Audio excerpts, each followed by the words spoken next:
যারা এই মুহূর্তে দেখছেন এবং পরে এই লাইভটি দেখবেন সবাইকে আসসালামু আলাইকুম। সকলের প্রিয় লাইভ প্রোগ্রাম এওএসবি কেরিয়ার আড্ডা পর্ব 6 নিয়ে হাজির হয়েছি এবং লাইভের পুরো সময় জুড়ে আপনাদের সাথে থাকবো আমি নুসরাত জাহান নিশা। আমাদের সাথে গেস্ট হিসেবে রয়েছেন Bangladesh army international university of science and technology Cumilla সেনানিবাস কুমিল্লা, সংক্ষেপে বায়োস্ট, ত্রিপলি বিভাগের প্রথম বেচের শিক্ষার্থী, কৃতি শিক্ষার্থী মোহাম্মদ হাসিন আবরার ভাইয়া। বর্তমানে ভাইয়া মার্কিন যুক্তরাষ্ট্রের অন্যতম শীর্ষস্থানীয় বিশ্ববিদ্যালয় university of North Carolina at চট্টলাতে PhD in electrical and electronics engineering এ ফুল ফান্ড স্কলারশিপ করে পেয়ে পড়াশোনা চালিয়ে যাচ্ছেন।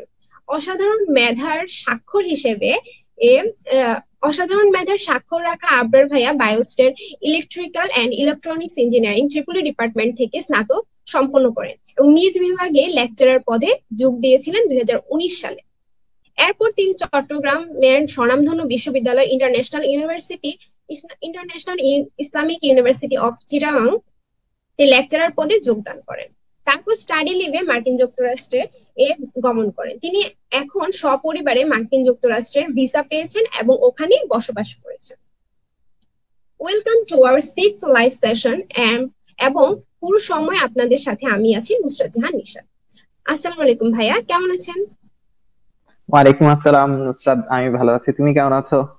এই তো ভাইয়া আলহামদুলিল্লাহ। এখন হচ্ছে আপনার কাছে আমাদের ফার্স্ট যেটা জানতে চাওয়া সেটাই হচ্ছে যে আপনার ভার্সিটির লাইফ সম্পর্কে যদি বলি হচ্ছে মানে আমিও সেই বায়োস্টেরই, সো সেটা সম্পর্কে জানতে চাইবো যে আপনার বায়োস্টে আসার গল্পটা আসলে কি? আচ্ছা, প্রথমে যদি শুরু করি আমার বায়োস্টে আসার গল্প, সেটা হচ্ছে ইন্টার পরীক্ষার পরে তো আসলে আমরা অনেক জায়গায় অ্যাডমিশন টেস্ট দিই। তো সবাই যেভাবে করে দেয় ওইভাবে করে আমিও দিয়েছিলাম। তো এমআইএসটি তে হচ্ছে আমার যেদিন পরীক্ষা ছিল, তো পরীক্ষা শেষ হওয়ার পরেই হচ্ছে আহ নিচে সব গার্জিয়ানকে, এমআইএসটি যিনি তখন ভাইস চ্যান্সেলর ছিলেন, তিনি হচ্ছে সব গার্জিয়ানকে কিছু ব্রিফ করছিলেন। তো তখন আমরা তো পরীক্ষা দিতে গিয়েছিলাম, পরীক্ষা দিয়ে এসে তখন দেখলাম হচ্ছে যে আহ, ওই ভাইস চ্যান্সেলর স্যার সকল গার্জিয়ানকে এই তিনটা ইউনিভার্সিটি সম্পর্কে আসলে ব্রিফ করতেছিলেন, যে এমআইএসটির সাথেই, এমআইএসটির আন্ডারেই হচ্ছে এই তিনটা ইউনিভার্সিটি একত্রে চালু হচ্ছে, একটা কুমিল্লাতে, একটা কাদিরাবাদে, একটা সাইদাবাদে।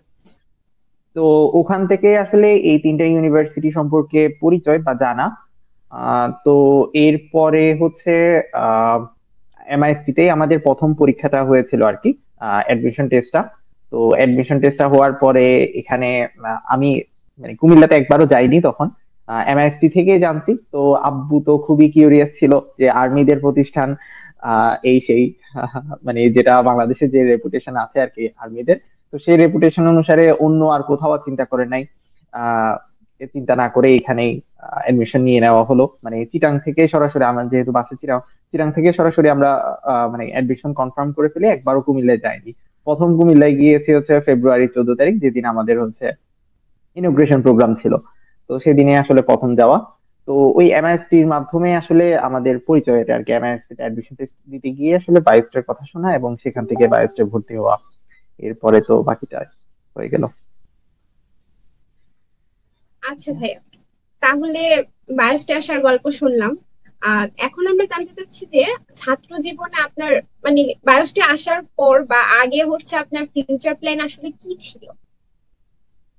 আচ্ছা, আহ বিষয়টা আসলে বায়োস্টে আসার আগে একরকম ছিল, বায়োস্টে আসার পরে মনে হয় সামান্য কিছু ডিফারেন্ট হয়েছে। তো আহ আমার ফিউচার প্ল্যানটা, ছোটকাল থেকে আমি হচ্ছে মাদ্রাসায় পড়ালেখা করেছি, আমি কোরআনে হাফেজ।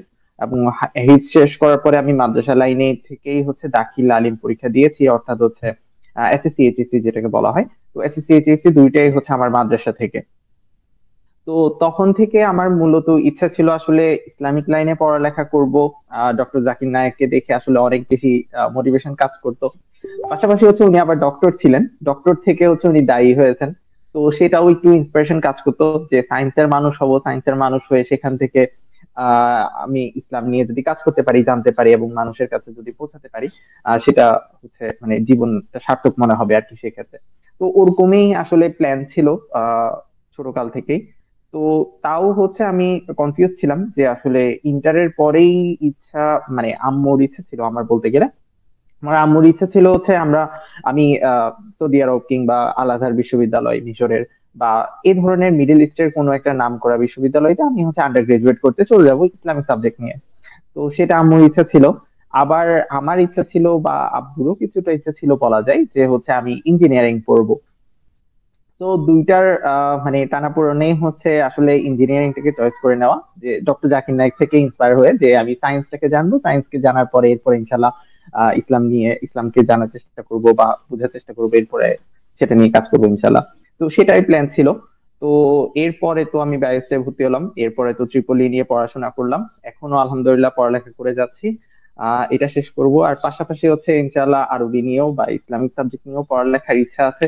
এবং ভবিষ্যতে যে আমার ছোটকাল থেকে যে স্বপ্ন, সেটা ইনশাআল্লাহ বাস্তবায়ন করার ইচ্ছা আছে। তো আল্লাহ সেটা কবুল করবে, করার মালিক।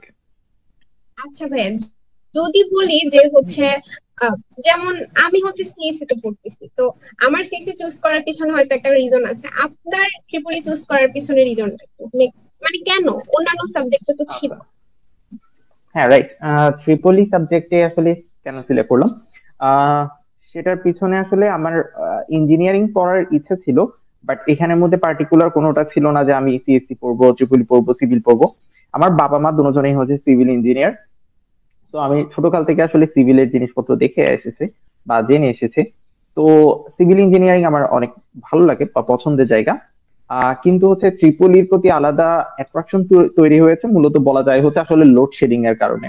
আমার স্কুল এবং কলেজ, স্কুল লাইফের শেষের দিকে বা এবং হচ্ছে কলেজ লাইফে আমি অনেক প্রচুর গেম খেলতাম। তো গেম খেলতে গিয়ে বাংলাদেশের মোস্ট অফ দি ছেলেপেলেরাই যেটার সমস্যার সম্মুখীন হয় সেটা হচ্ছে লোডশেডিং, যেটা এখনো স্টিল চলতেছে। আমি যখন পড়ালেখা করতাম 2008-9 সালে, তখন যে অবস্থা ছিল, এখন আবার অনেকটা ওদিকে ফিরে যাচ্ছে, মাঝখান দিয়ে অনেকটা বেটার হয়েছিল। যাই হোক, তো ওই লোডশেডিং থেকে আসলে চিন্তা করতাম যে আসলে যদি ইঞ্জিনিয়ারিং পড়ে যদি এই লোডশেডিং বা আমাদের ইলেকট্রিসিটি ফিল্ড নিয়ে যদি কোনো কাজ করা যায় বা কাজ করার যদি আল্লাহ সৌভাগ্য দেন, তাহলে হচ্ছে নিজেকে অনেকটা ধন্য মনে করবো আর কি। তো সেই চিন্তা থেকে সবসময় মানে পাওয়ার গ্রিড বা পাওয়ার সিস্টেম এগুলো নিয়ে একটা কিউরিসিটি ছিল এবং ভালো লাগা কাজ করতো। তো সেটা থেকে আসলে ট্রিপলি নেওয়া, এবং এখনো স্টিল আমি পিএইচডিও করতেছি আসলে পাওয়ার সিস্টেম এবং সাস্টেইনেবল এনার্জির উপর। তো পথটা আশা করি সহজ হবে আর কি সামনে ইনশাল্লাহ। আচ্ছা ভাইয়া, ট্রিপলি নিয়ে তো বললেন, যদি আমরা জিজ্ঞেস করি যে হচ্ছে অন্যান্য সাবজেক্ট গুলো সম্পর্কে যদি মানে একটু ধারণা দিতেন, তাহলে হচ্ছে অনেকের জন্যই হচ্ছে কেরিয়ার, সামনের দিকে কেরিয়ার ডেভেলপ করাটা ইজি হতো। আচ্ছা, ত্রিপলির ক্ষেত্রেও আমি তো জাস্ট মেনশন করলাম পাওয়ার সিস্টেম সেক্টর। আসলে ত্রিপলি সেক্টরটাও অনেক বেশি ডাইভার্স, এখানের মধ্যেও কমিউনিকেশন থেকে শুরু করে পাওয়ার ইলেকট্রনিক্স, পাওয়ার সিস্টেম, অনেকগুলো সেক্টর এখানের মধ্যে রয়ে গেছে। এর মধ্যে আবার ত্রিপলির যখন নাম চলে আসে তার সাথে আবার সিএসসি রিলেটেড হয়ে যায়।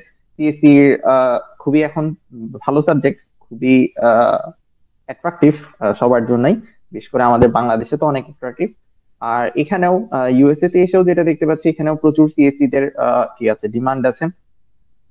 তো যারা সিএসসি পড়তে চায় অবশ্যই ভালো। আসলে আমি প্রত্যেকটা সাবজেক্টের মধ্যে তেমন কোনো পার্থক্য দেখি না, কারণ দিন শেষে তোমার যেটা পেশন সেটাই আসলে ম্যাটার করে। তোমার যদি ভালো না লাগে, তোমাকে যদি চেপে ধরে সিএসসি পড়তে দেওয়া হয় বা ট্রিপলি পড়তে দেওয়া হয়, আসলে তুমি কখনোই সেটাতে ভালো করতে পারবে না বা শাইন করতে পারবে না। তোমাকে আলটিমেটলি তোমার যেটাতে পেশন আছে বা মোটামুটি ভালো লাগা আছে সেটার দিকে পরবর্তীতে যেতে হবে। তো সাবজেক্ট সবগুলোই ভালো।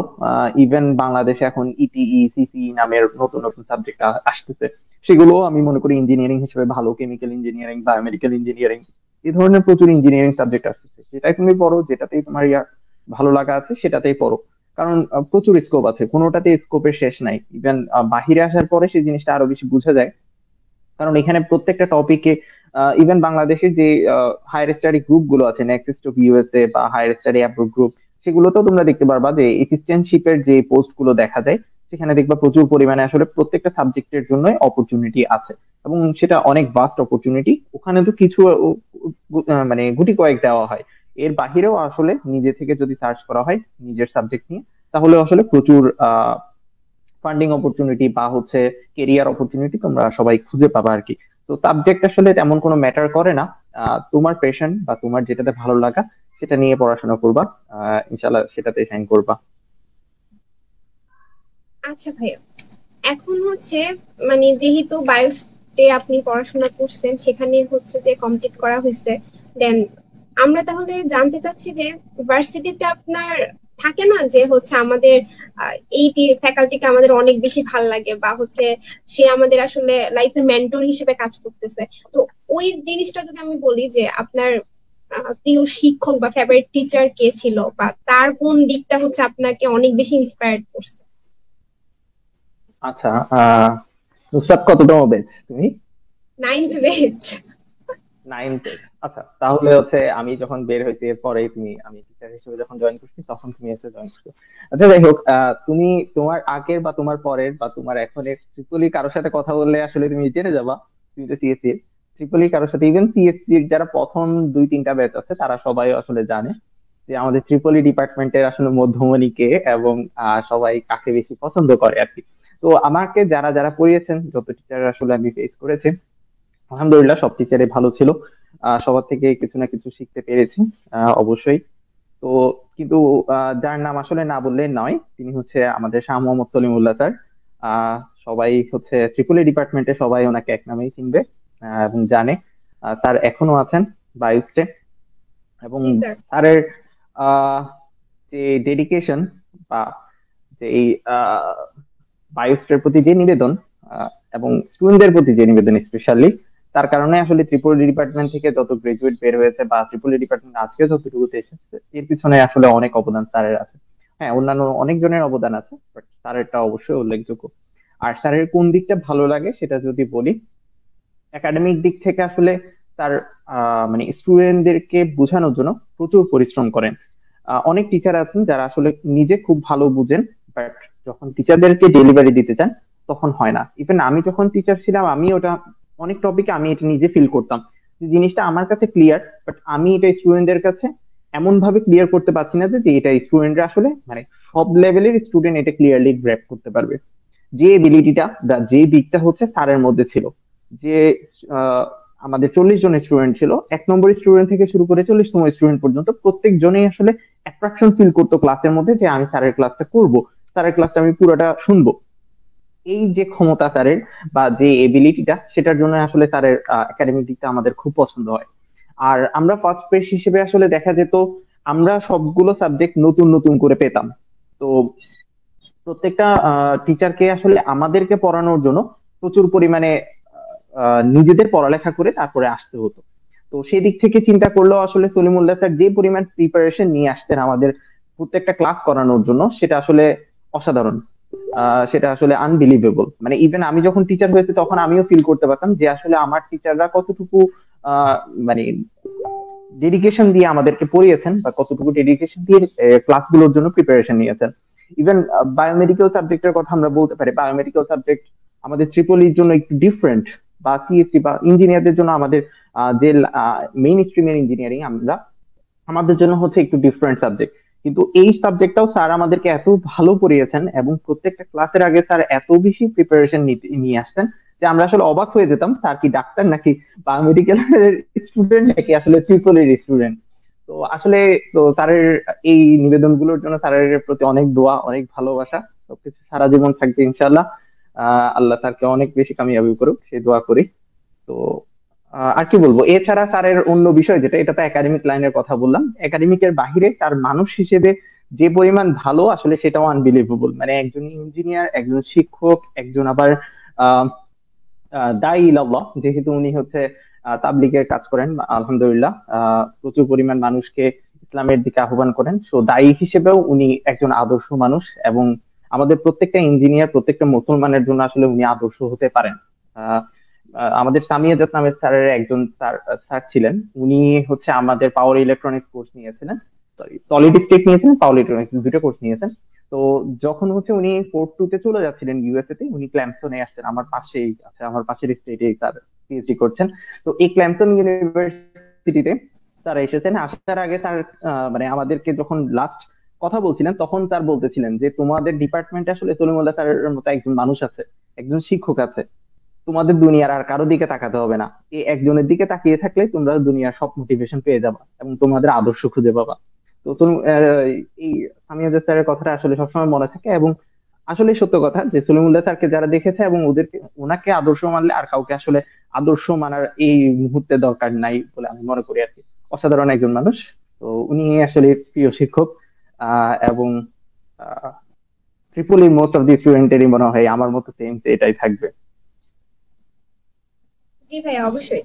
আমরা আসলে স্যারের কথা অনেক শুনছি, মানে ট্রিপলি ডিপার্টমেন্টের। আপনি বললেন না যে মধ্যমণি, আসলেও উনি হুম হুম। একজন মধ্যমণি অবশ্যই। আছেন। হুম হুম।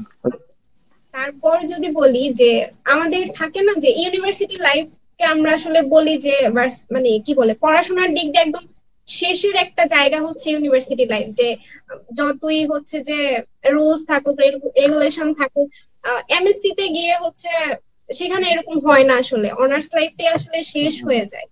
তো আমি যদি জিজ্ঞেস করি যে হচ্ছে মানে জানতে চাই যদি, যে আপনার ভার্সিটি লাইফ কেমন ছিল, যেহেতু আপনি ফার্স্ট দিকে বেচ ছিলেন, তখন বায়োসকে এত বেশি কেউ চিনতো না। তো সব মিলে হচ্ছে আপনার কোনো মেমোরেবল ইভেন্ট বা হচ্ছে যে কেমন ছিল আসলে? আচ্ছা। হ্যাঁ, আসলে আমাদের স্টোরিটা অনেক বেশি ডিফারেন্ট। আমরা যেহেতু ফার্স্ট বেচ ছিলাম, তো আমাদের সাথে আসলে বায়োস্টের যে কানেকশন সেটা অনেক বেশি স্ট্রং পরবর্তীতে তুলনায়। কারণ আমি এরপরে তো আইএসসি তে জব করেছি, চুয়েটে আমি নিজে ক্লাস করেছি, এখন ইউএনসি শার্লটে আমি ক্লাস করছি বা পিএইচডি করছি। বাট বায়োস্টের প্রতি যে অ্যাট্রাকশন সেটা আসলে আনবিলিভেবল আমাদের, মানে ফার্স্ট বেচের জন্য স্পেশালি। কারণ বায়োস্টের প্রত্যেকটা ঘাস, প্রত্যেকটা গাছ, প্রত্যেকটা বিল্ডিং, প্রত্যেকটা ইট আসলে আমাদের সাথে একসাথে বড় হয়েছে। মানে আমরা যখন গিয়েছিলাম তখন আসলে মরুভূমি ছিল, তুমি যদি শুরুর দিককার ফটোগুলো দেখো তাহলে তুমি বুঝতে পারবা সেখানে শুধু বালি ছিল, ইভেন একটা ঘাস পর্যন্ত ছিল না। তো ঘাসগুলো পর্যন্ত আমাদের সাথে বড় হয়েছে। তো এজন্য আসলে আমাদের ফিলটা অন্যরকম। আর স্মরণীয় ঘটনাও আসলে বলে তো শেষ করা যাবে না, স্মরণীয় ঘটনা অনেক। ফার্স্ট সেমিস্টারে আমাদেরকে প্রথমে হচ্ছে মোস্ট অফ দি স্টুডেন্টদেরকে গোল্ডেন ইন নামের একটা হোটেলে রাখা হয়েছিল। আহ তখন হচ্ছে কোনো হোস্টেল ছিল না, আমাদেরকে বলা হয়েছিল যখন আমরা অ্যাডমিশন নিব তখন আমাদেরকে বলা হয়েছে 5 তলা হোস্টেল আছে, ঠিক আছে। বাট যখন আমরা আসলাম 14 তারিখ, 14 তারিখ আসার পরে আমাদেরকে নিয়ে যাওয়া হলো একটা গোল্ডেন ইন নামের হোটেলে। তো সেখানেও অনেক করুণ কাহিনী, যদিও আমাকে গোল্ডেন ইনে থাকতে হয়নি। আমাদের আমরা প্রথমে 5 জন, পরে 7 জন, টোটাল 7 জন হচ্ছে আমরা 22 নম্বর গেটের যেই কে হোসেনের আন্ডারে যে হোস্টেলটা তৈরি করা হয়েছিল প্রথমে, সেটাতে আমরা ছিলাম 7 জন। নিচে যে রুমটা এখন মানে পরবর্তীতে ডাইনিং রুম হয়েছিল সেটাতেই হচ্ছে আমরা 7 জন ছিলাম প্রথম আহ, 2 সপ্তাহ বা 3 সপ্তাহের মতো। তো তখন হচ্ছে বাকিরা সবাই গোল্ডেন ইনে থাকতো, গোল্ডেন ইন থেকে বাসে করে আসা যাওয়া করতো। তো সেই এক চরম কাহিনী, সেগুলো বলতে গেলে আসলে আহ এখানে দিন পার হয়ে যাবে, ওকে। আর এছাড়া স্মরণীয় ঘটনা কি, প্রথম সেমিস্টারে আমাদের আহ তখন বর্ষাকাল ছিল, মিড টার্ম পরীক্ষা যখন শুরু হয়। তো তখন বর্ষার কারণে আসলে কুমিল্লাতে যেটা হতো দেখতাম যে বৃষ্টি হলে কারেন্ট চলে যেত, বিশেষ করে ক্যান্টনমেন্টের ওই এরিয়াতে। তো আমাদের হোস্টেলে কারেন্ট থাকতো না, ইভেন বায়োস্টে পর্যন্ত ক্যান্টনমেন্টের ভিতরেও কারেন্ট চলে যেত। আমরা প্রথম মিড টার্ম পরীক্ষা দিয়েছি মোমবাতি জ্বালিয়ে। সেটা একটা খুবই স্মরণীয় ঘটনা আমাদের সকলের জন্য, যে তখন জেনারেটর ছিল না বায়োস্টে। তো আমরা সবাই হচ্ছে মোমবাতি জ্বালিয়ে, প্রত্যেকটা টেবিলে মোমবাতি দেওয়া হয়েছিল, সে মোমবাতির মধ্যে আলোতেই পরীক্ষা দিয়েছি। তো এই ধরনের আসলে বহু ঘটনা আছে যেগুলো বলে শেষ করা যাবে না। তো আজকে যেহেতু কেরিয়ার নিয়ে আড্ডা, তাই এগুলো আর না বলি, পরে ইনশাল্লাহ অন্য সময় আলোচনা আচ্ছা করব। ভাইয়া, no problem। আমি যদি বলি যে হচ্ছে আমার নিজেরও এই প্রশ্নটা, যে হচ্ছে দেশের অন্যান্য প্রাইভেট ইউনিভার্সিটি গুলোর সাথে যদি আর্মি ইউনিভার্সিটির তুলনা করা যায়, তাহলে আসলে মেইন পার্থক্যটা সবাই আমরা জানি যতটুকু, যে হচ্ছে জাস্ট রুলস এন্ড রেগুলেশন অনেক বেশি টাফ, এতটুকুই। বাট আদৌ কি জাস্ট এটাই এটাই ডিফারেন্স, নাকি আরো কোনো ডিফারেন্স আসলে আছে? আপনার কি মনে হয়? আচ্ছা, এখানের মধ্যে বেশ কয়েকটা ফ্যাক্টর আছে। আহ, প্রথমেই যদি আমি বলি, আমি আসলে প্রাইভেট ইউনিভার্সিটি অত বেশি আমি তো ভিজিট করিনি বা দেখিনি। কয়েকটাতে আমি গিয়েছি, বাট সরাসরি সম্পর্কিত ছিলাম হচ্ছে আইআইইউসির সাথে, যেটা ইন্টারন্যাশনাল ইসলামিক ইউনিভার্সিটি, সেটার সাথে, এবং হচ্ছে আমাদের বায়োস্টের সাথে। এছাড়া অন্যান্য ইউনিভার্সিটি স্টুডেন্টদের সাথে আমার উঠা বসা হয়েছে, চলাফেরা হয়েছে, ইভেন স্টিল এখনো হচ্ছে প্রচুর প্রাইভেট ইউনিভার্সিটি স্টুডেন্টদের সাথে এখানে। পাবলিক ইউনিভার্সিটি তো অবশ্যই আছে, অনেক আছে। তো কোয়ালিটির দিক থেকে যদি বলি, সেখানে আসলে অনেক উঁচু নিচু আছে। যেমন ইভেন বায়োস্টের যদি একটা টপ ইউনিভার্সিটিকে নিয়ে আসা, টপ স্টুডেন্টদেরকে নিয়ে আসা হয়, পাবলিক ইউনিভার্সিটির একটা মিডিয়াম বা বেসিক লেভেলের স্টুডেন্টের সাথে সে আসলে কম্পিট করতে পারবে। বেসিকের দিক থেকে, ঠিক আছে? তো কম্পিটিশনের দিক থেকে আসলে যে এটা ইন্ডিভিজুয়াল স্টুডেন্টের উপর ডিপেন্ড করে সে আসলে নিজেকে কিভাবে করে গড়ে তুলেছে। কিন্তু যদি সামগ্রিকভাবে বিচার করতে হয় তাহলে হচ্ছে এনভায়রনমেন্ট এবং সংস্কৃতির কালচারের অনেক বড় একটা ইফেক্ট আছে, যেটা হচ্ছে আসলে বিভিন্ন ভার্সিটি গুলোর মধ্যে পার্থক্য তৈরি করে দেয়। যেমন তুমি যদি এমআইএসটি তে যাও বা আইইউটি তে যাও, ওখানে স্টুডেন্টদের মধ্যে দেখবা হচ্ছে বাহিরে পড়ার টেন্ডেন্সিটা অনেক বেশি এবং কালচারটা অনেক আগে থেকে গ্রো হয়ে আসছে, যে হচ্ছে ওরা অনেক আগে থেকেই মানে যখন একটা স্টুডেন্ট ভার্সিটিতে ভর্তি হয় তখন থেকে তার মাথায় আসলে কাজ করে যে আমার হায়ার স্টাডির জন্য প্রিপারেশন নিতে হবে, আমার ইংলিশ ডেভেলপ করতে হবে, আমার জিআরই তে ভালো স্কোর করতে হবে, আইএলটিএস ভালো করতে হবে। তো এই ধরনের মেন্টালিটিটা গ্রো হয়ে যায় এবং সেটা হচ্ছে ওদের কালচারে এখন কালচারের একটা অংশ হয়ে গেছে। এবং ওদের মধ্যে যে কেরিয়ার সম্পর্কিত আড্ডা বা যে আলোচনাগুলো হয় তার বেশিরভাগ জুড়ে আসলে এগুলো থাকে, ঠিক আছে? তো এক এক জায়গায় আসলে এক এক রকম। যেমন আমি আইইউসি তে সিএসসি ডিপার্টমেন্টের কথা যদি বলি, ওখানে আসলে প্রচুর পরিমাণে প্রোগ্রামিং কন্টেস্ট বা প্রোগ্রামিং রিলেটেড প্রচুর পরিমাণে ওদের ইন্টারেস্ট তৈরি হয়ে গেছে এবং ওরা ওটা নিয়ে যথেষ্ট ভালো করছে। লোকাল বা ন্যাশনাল বা ইন্টারন্যাশনাল লেভেলে সব জায়গায় আসলে ওরা অনেক ভালো করছে। তো এটা আসলে সংস্কৃতির মধ্যে হচ্ছে ডিফারেন্স তৈরি হয়। তো নতুন ইউনিভার্সিটি হিসেবে আমাদের আসলে সেই সংস্কৃতিটা গড়ে তোলাটাই আসলে আমাদের জন্য ইম্পর্টেন্ট।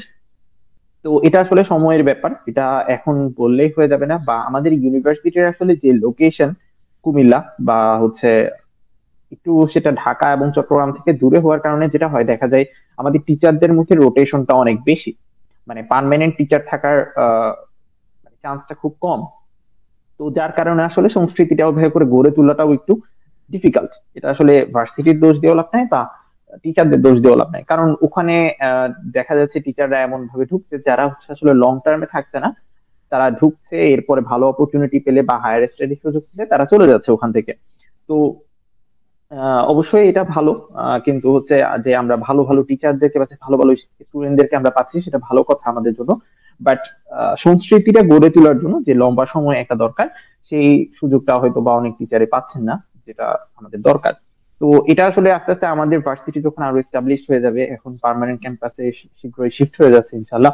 তো এগুলোর পরে আশা করছি হচ্ছে একটা ভালো সংস্কৃতি গড়ে উঠবে আমাদের পড়ালেখা বা কেরিয়ার সম্পর্কিত, যে এইটা আসলে প্রত্যেকটা স্টুডেন্টদেরকে একদম লো লেভেল থেকে শুরু করে হাই লেভেল প্রত্যেকটা স্টুডেন্টদেরকে আসলে কোনো একটা দিকে যাওয়ার জন্য মোটিভেট করবে। তো সেটা যদি তৈরি হয় তাহলে আসলে আমি মনে করি না যে অন্যান্য ইউনিভার্সিটি থেকে আমাদের ইউনিভার্সিটি অনেক বেশি পিছিয়ে থাকবে। এবং যদি ইনফ্রাস্ট্রাকচার বা অন্যান্য অনেক সুযোগ সুবিধা থেকে বাইসটা আলহামদুলিল্লাহ অনেক ভালো অবস্থায় আছে। ইভেন আমাদের ল্যাব গুলোর কথা যদি বলি, আমাদের ল্যাব যথেষ্ট পরিমাণ ভালো অবস্থানে আছে। হ্যাঁ, বাহিরের সাথে কম্পারেটিভলি অনেক খারাপ, বাট বাংলাদেশের তুলনায় আলহামদুলিল্লাহ ভালোই। কারণ আমি তো চুয়েটের ল্যাবও দেখেছি, আইএসএল ল্যাব দেখেছি, কুমিল্লা ইউনিভার্সিটির ল্যাব দেখেছি, বেশ কিছু ইউনিভার্সিটি আমি ল্যাব দেখেছি। তো আলহামদুলিল্লাহ আমাদের ল্যাব যথেষ্ট ভালো আছে। এবং টিচারদের মধ্যে অনেক টিচার অনেক ডেডিকেটলি কাজ করতেছেন আলহামদুলিল্লাহ। তো এটাও অনেক ভালো। তো আশা করি যদি একটা স্টুডেন্ট নিতে চাই অনেক কিছুই বায়োস থেকে নিতে পারবে।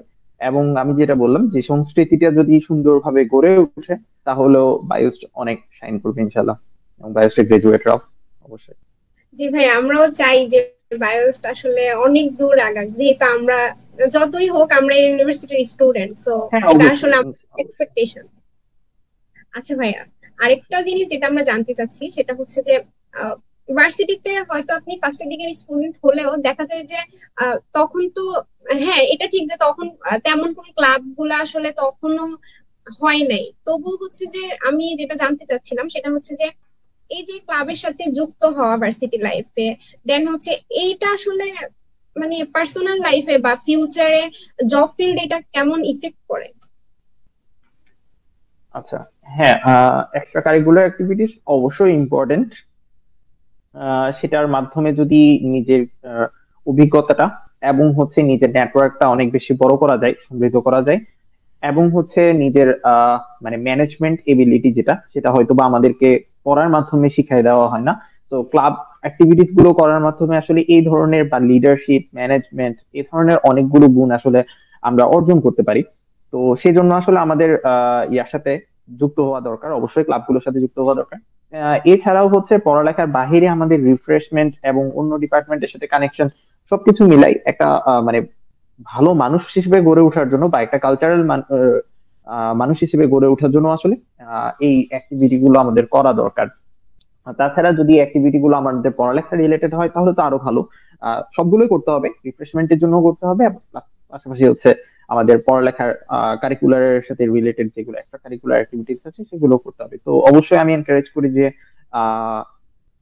ক্লাবের সাথে যুক্ত হওয়ার। তবে আবার এমন ডেডিকেটেডলি না হয়ে যাওয়া যেটা আবার আমার মূল পড়াকে হচ্ছে এফেক্ট করে, সেটা অবশ্যই আমি ডিসকারেজ করব। সাপোজ ধরো হচ্ছে কালচারাল ক্লাব বা স্পোর্টস ক্লাবের সাথে তুমি এমন ভাবে ডেডিকেটেড হয়ে গেলা যে হচ্ছে তোমার মূল পড়ালেখাতে সেটা তুমি ওইটার জন্য একটা সিটি মিস দিচ্ছ, ওইটার জন্য একটা মিড টার্ম খারাপ করছো। তো ওইটা আমি কখনোই অ্যাকসেপ্ট করবো না আর কি, বা সেটা আমি পছন্দ করি না। অবশ্যই হচ্ছে ওগুলো করতে হবে, বাট নিজের পড়ালেখা ঠিক রেখে তারপর অবশ্যই করতে হবে। আচ্ছা ভাইয়া, আপনি তো হচ্ছে ট্রিপলি তে ছিলেন, এখনো হচ্ছে সেটা নিয়ে পড়াশোনা করছেন। তো যদি হচ্ছে যে জানতে চাওয়া হয় যে ট্রিপলির জব সেক্টর বা ফিউচারে এটার অপরচুনিটি কতটুকু, বা আসলে এখান থেকে বের হয়ে আমি মানে অনেকেই বলতে শুনি যে হচ্ছে ট্রিপলি ডিপার্টমেন্টের যারা বের হবে তারা হচ্ছে যে মানে ফিউচারে তাদের জব সেক্টরটা মানে এতটা ভালো না। বাট হচ্ছে আপনার আচ্ছা, কি মত? বুঝতে পেরেছি। ওকে, হ্যাঁ, এটা যদি শুধু বাংলাদেশের পার্সপেক্টিভ থেকে চিন্তা করি তাহলে আসলে অনেক বেশি স্যাচুরেটেড হয়ে গেছে এখন। কারণ আমাদের তো বাংলাদেশে অপরচুনিটি আছে হচ্ছে তিনটা। একটা হচ্ছে বিসিএস দেওয়া, দুই হচ্ছে গভর্নমেন্ট জব গুলোর জন্য অ্যাপ্লাই করা, বাকি গভর্নমেন্ট জব, আর থার্ড হচ্ছে আমাদের প্রাইভেট সেক্টর। তো এখানে প্রথম বিসিএস যদি দিতে চাও তাহলে আসলে আমার মনে হয় না যে বায়োস্টে পড়ার কোনো দরকার আছে, বা অন্য কোনো ইঞ্জিনিয়ারিং সাবজেক্ট পড়ার দরকার আছে। কারো যদি আহ, ইয়াতে পড়তে ইচ্ছা করে তাহলে সেটা যে কোনো সাবজেক্ট থেকে পড়েই আসলে বিসিএস এর দিকে যেতে পারে। তো সেটার জন্য আসলে ইঞ্জিনিয়ারিং স্কিলের কোনো দরকার নাই। আচ্ছা, সেকেন্ড যে অপশনটা সেটা হচ্ছে আমাদের গভর্নমেন্ট জব বলতে আসলে আমাদের ট্রিপল ইঞ্জিনিয়ারদের জন্য সবচেয়ে বেশি যেটা অ্যাট্রাকটিভ জব সেগুলো হচ্ছে আমাদের যে পাওয়ার প্ল্যান্ট গুলো আছে এবং হচ্ছে ডিস্ট্রিবিউটর এবং ট্রান্সমিশন কোম্পানি আছে, যেমন পিডিবি, ডেসকো, নেসকো, এই ধরনের যে গ্রুপ আমাদের কোম্পানিগুলো আছে সেই কোম্পানিগুলোর যে জব সেগুলো আসলে বিসিএস থেকেও বলতে গেলে আমাদের ট্রিপল ইঞ্জিনিয়ারদের জন্য অনেক বেশি অ্যাট্রাক্টিভ, কারণ ওগুলোর বেসিক স্যালারি অনেক হাই হয়ে থাকে, যেটা ইয়ার চেয়েও অনেক বেশি, বিসিএস এর চেয়েও আসলে অনেক বেশি। হ্যাঁ, পাওয়ারের দিক থেকে বিসিএস অবশ্যই পাওয়ারফুল বেশি, যার কারণে আসলে এটার প্রতি এত অ্যাট্রাকশন সবার। কিন্তু হচ্ছে স্যালারির দিক থেকে যদি বলি সেই ক্ষেত্রে হচ্ছে আমাদের পাওয়ার সিস্টেমের যে রিলেটেড বা পাওয়ার গ্রিড রিলেটেড যে কোম্পানিগুলো আছে সেগুলোর জব আসলে অনেক বেশি অ্যাট্রাকটিভ। তো সেখানেও আসলে কম্পিটিশন অনেক বেশি হাই। দেখা যায় হচ্ছে 3টা বা 4টা পোস্ট আছে, সেখানের জন্য পরীক্ষা দিচ্ছে হচ্ছে 4,000, 5,000, 8,000, 10,000 পর্যন্ত দিচ্ছে। মানে একটা সিটের এগেনস্টে 1,000 থেকে 1,500, 2,000 পর্যন্ত। ইভেন তুমি পরীক্ষা দিতে গিয়ে দেখবা তোমার টিচার তোমার সামনে এসেই বসে পরীক্ষা দিচ্ছে, এই অবস্থা। ঠিক আছে, আমাদের আমাদের ক্লাসমেট অনেকজনে বলতেছিল যে আমি পরীক্ষা দিতে গেছি, সেখানে গিয়ে দেখলাম অমুক স্যারও আমার সাথে পরীক্ষা দিচ্ছে, তাহলে অমুক স্যার থেকে আমি শিখতে আমি আর কি পরীক্ষা দিব ওখানে, মানে এই অবস্থা কম্পিটিশনের। তো হচ্ছে এই যখন অবস্থা তখন আসলে স্টুডেন্টদের জন্য, বিশেষ করে প্রাইভেট ইউনিভার্সিটি স্টুডেন্টরা সেখানে আরো নিজেদেরকে অনেক বেশি দুর্ভাগা মনে করে আর কি ট্রিপলি পড়ে। আর এরপরে প্রাইভেট সেক্টরের কথা যদি বলি, প্রাইভেট সেক্টরে আসলে স্যালারির অবস্থা খুবই খারাপ। আহ, যখন ইনিশিয়ালি একটা ফ্রেশ গ্রাজুয়েট কে নেয় তখন 15 থেকে 20 হাজার দেখা যাচ্ছে স্যালারি দিচ্ছে, এর চেয়ে বেশি দিতে অনেক বেশি কার্পণ্য করে। অনেক জায়গায় হচ্ছে এক্সট্রা টাইম খাটিয়ে হয়তো বা 25-30 হাজার দিচ্ছে। পরবর্তীতে আস্তে আস্তে যখন স্কিল ডেভেলপ হচ্ছে তখন হয়তো বা আমাদেরকে বেশি স্যালারি দিচ্ছে বা প্রমোশন গুলো হচ্ছে। তো স্টার্টিং এ এত কম স্যালারিতে বা এত কষ্ট করে পড়ালেখা করার পরে এত কম স্যালারিতে যখন ঢুকে তখন স্বাভাবিকভাবে সবাই ডিপ্রেশনে পড়ে যায়, এটা খুবই স্বাভাবিক। তো এই দিকগুলো চিন্তা করে আসলে সবাই এখন বলে থাকে যে আমাদের পথটা অনেক ন্যারো বা স্যাচুরেটেড হয়ে গেছে ট্রিপলি জব। আসলে এটা ট্রিপলি বলে কোনো কথা নেই, এটা অন্যান্য সাবজেক্ট গুলোর সেম কথা। সিএসসি থেকে পড়েও আসলে সেম ভাবেই যখন তুমি একটা নতুন সফটওয়্যার ফার্মে ঢুকতেছো বা কোথাও ঢুকতেছো তোমার স্যালারি কিন্তু ওরকম সেম। কিন্তু হচ্ছে যেটা প্লাস পয়েন্ট সেটা হচ্ছে যে তুমি সেখান থেকে তোমার স্কিলটা ডেভেলপ করে নিলে তুমি পরবর্তীতে যখন সুইচ করতেছো তখনই তোমার স্যালারিটা 30, 40 বা 50 ছাড়িয়ে যাচ্ছে অথবা আরো বেশি হয়ে যাচ্ছে। তো স্কিল যখন তোমার বাড়ছে তখন কিন্তু স্যালারিও বাড়তেছে। এটা সিএসসির জন্য যেমন প্রযোজ্য, এটা ট্রিপলির জন্য কিন্তু সেম ভাবে প্রযোজ্য। তো অবশ্যই ট্রিপলির ফিল্ডটা একটু বাংলাদেশের কাছে চিন্তা করলে একটু সিচুয়েটেড, বাট যার স্কিল আছে তার জন্য অবশ্যই সেটা ভালো কাজ করবে। আর বাহিরের যদি অপরচুনিটি বলি তাহলে আসলে অপরচুনিটির কোনো শেষ নাই।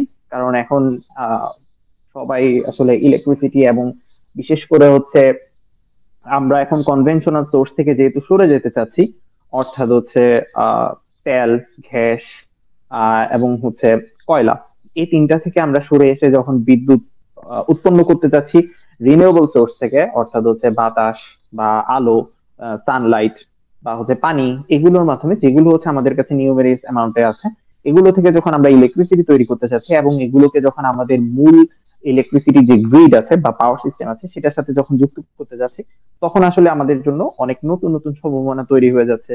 এবং পাশাপাশি হচ্ছে আমাদের এখন সবকিছুই তো আসলে ইলেকট্রিসিটির উপর দিয়ে ডিপেন্ড করে তৈরি হচ্ছে।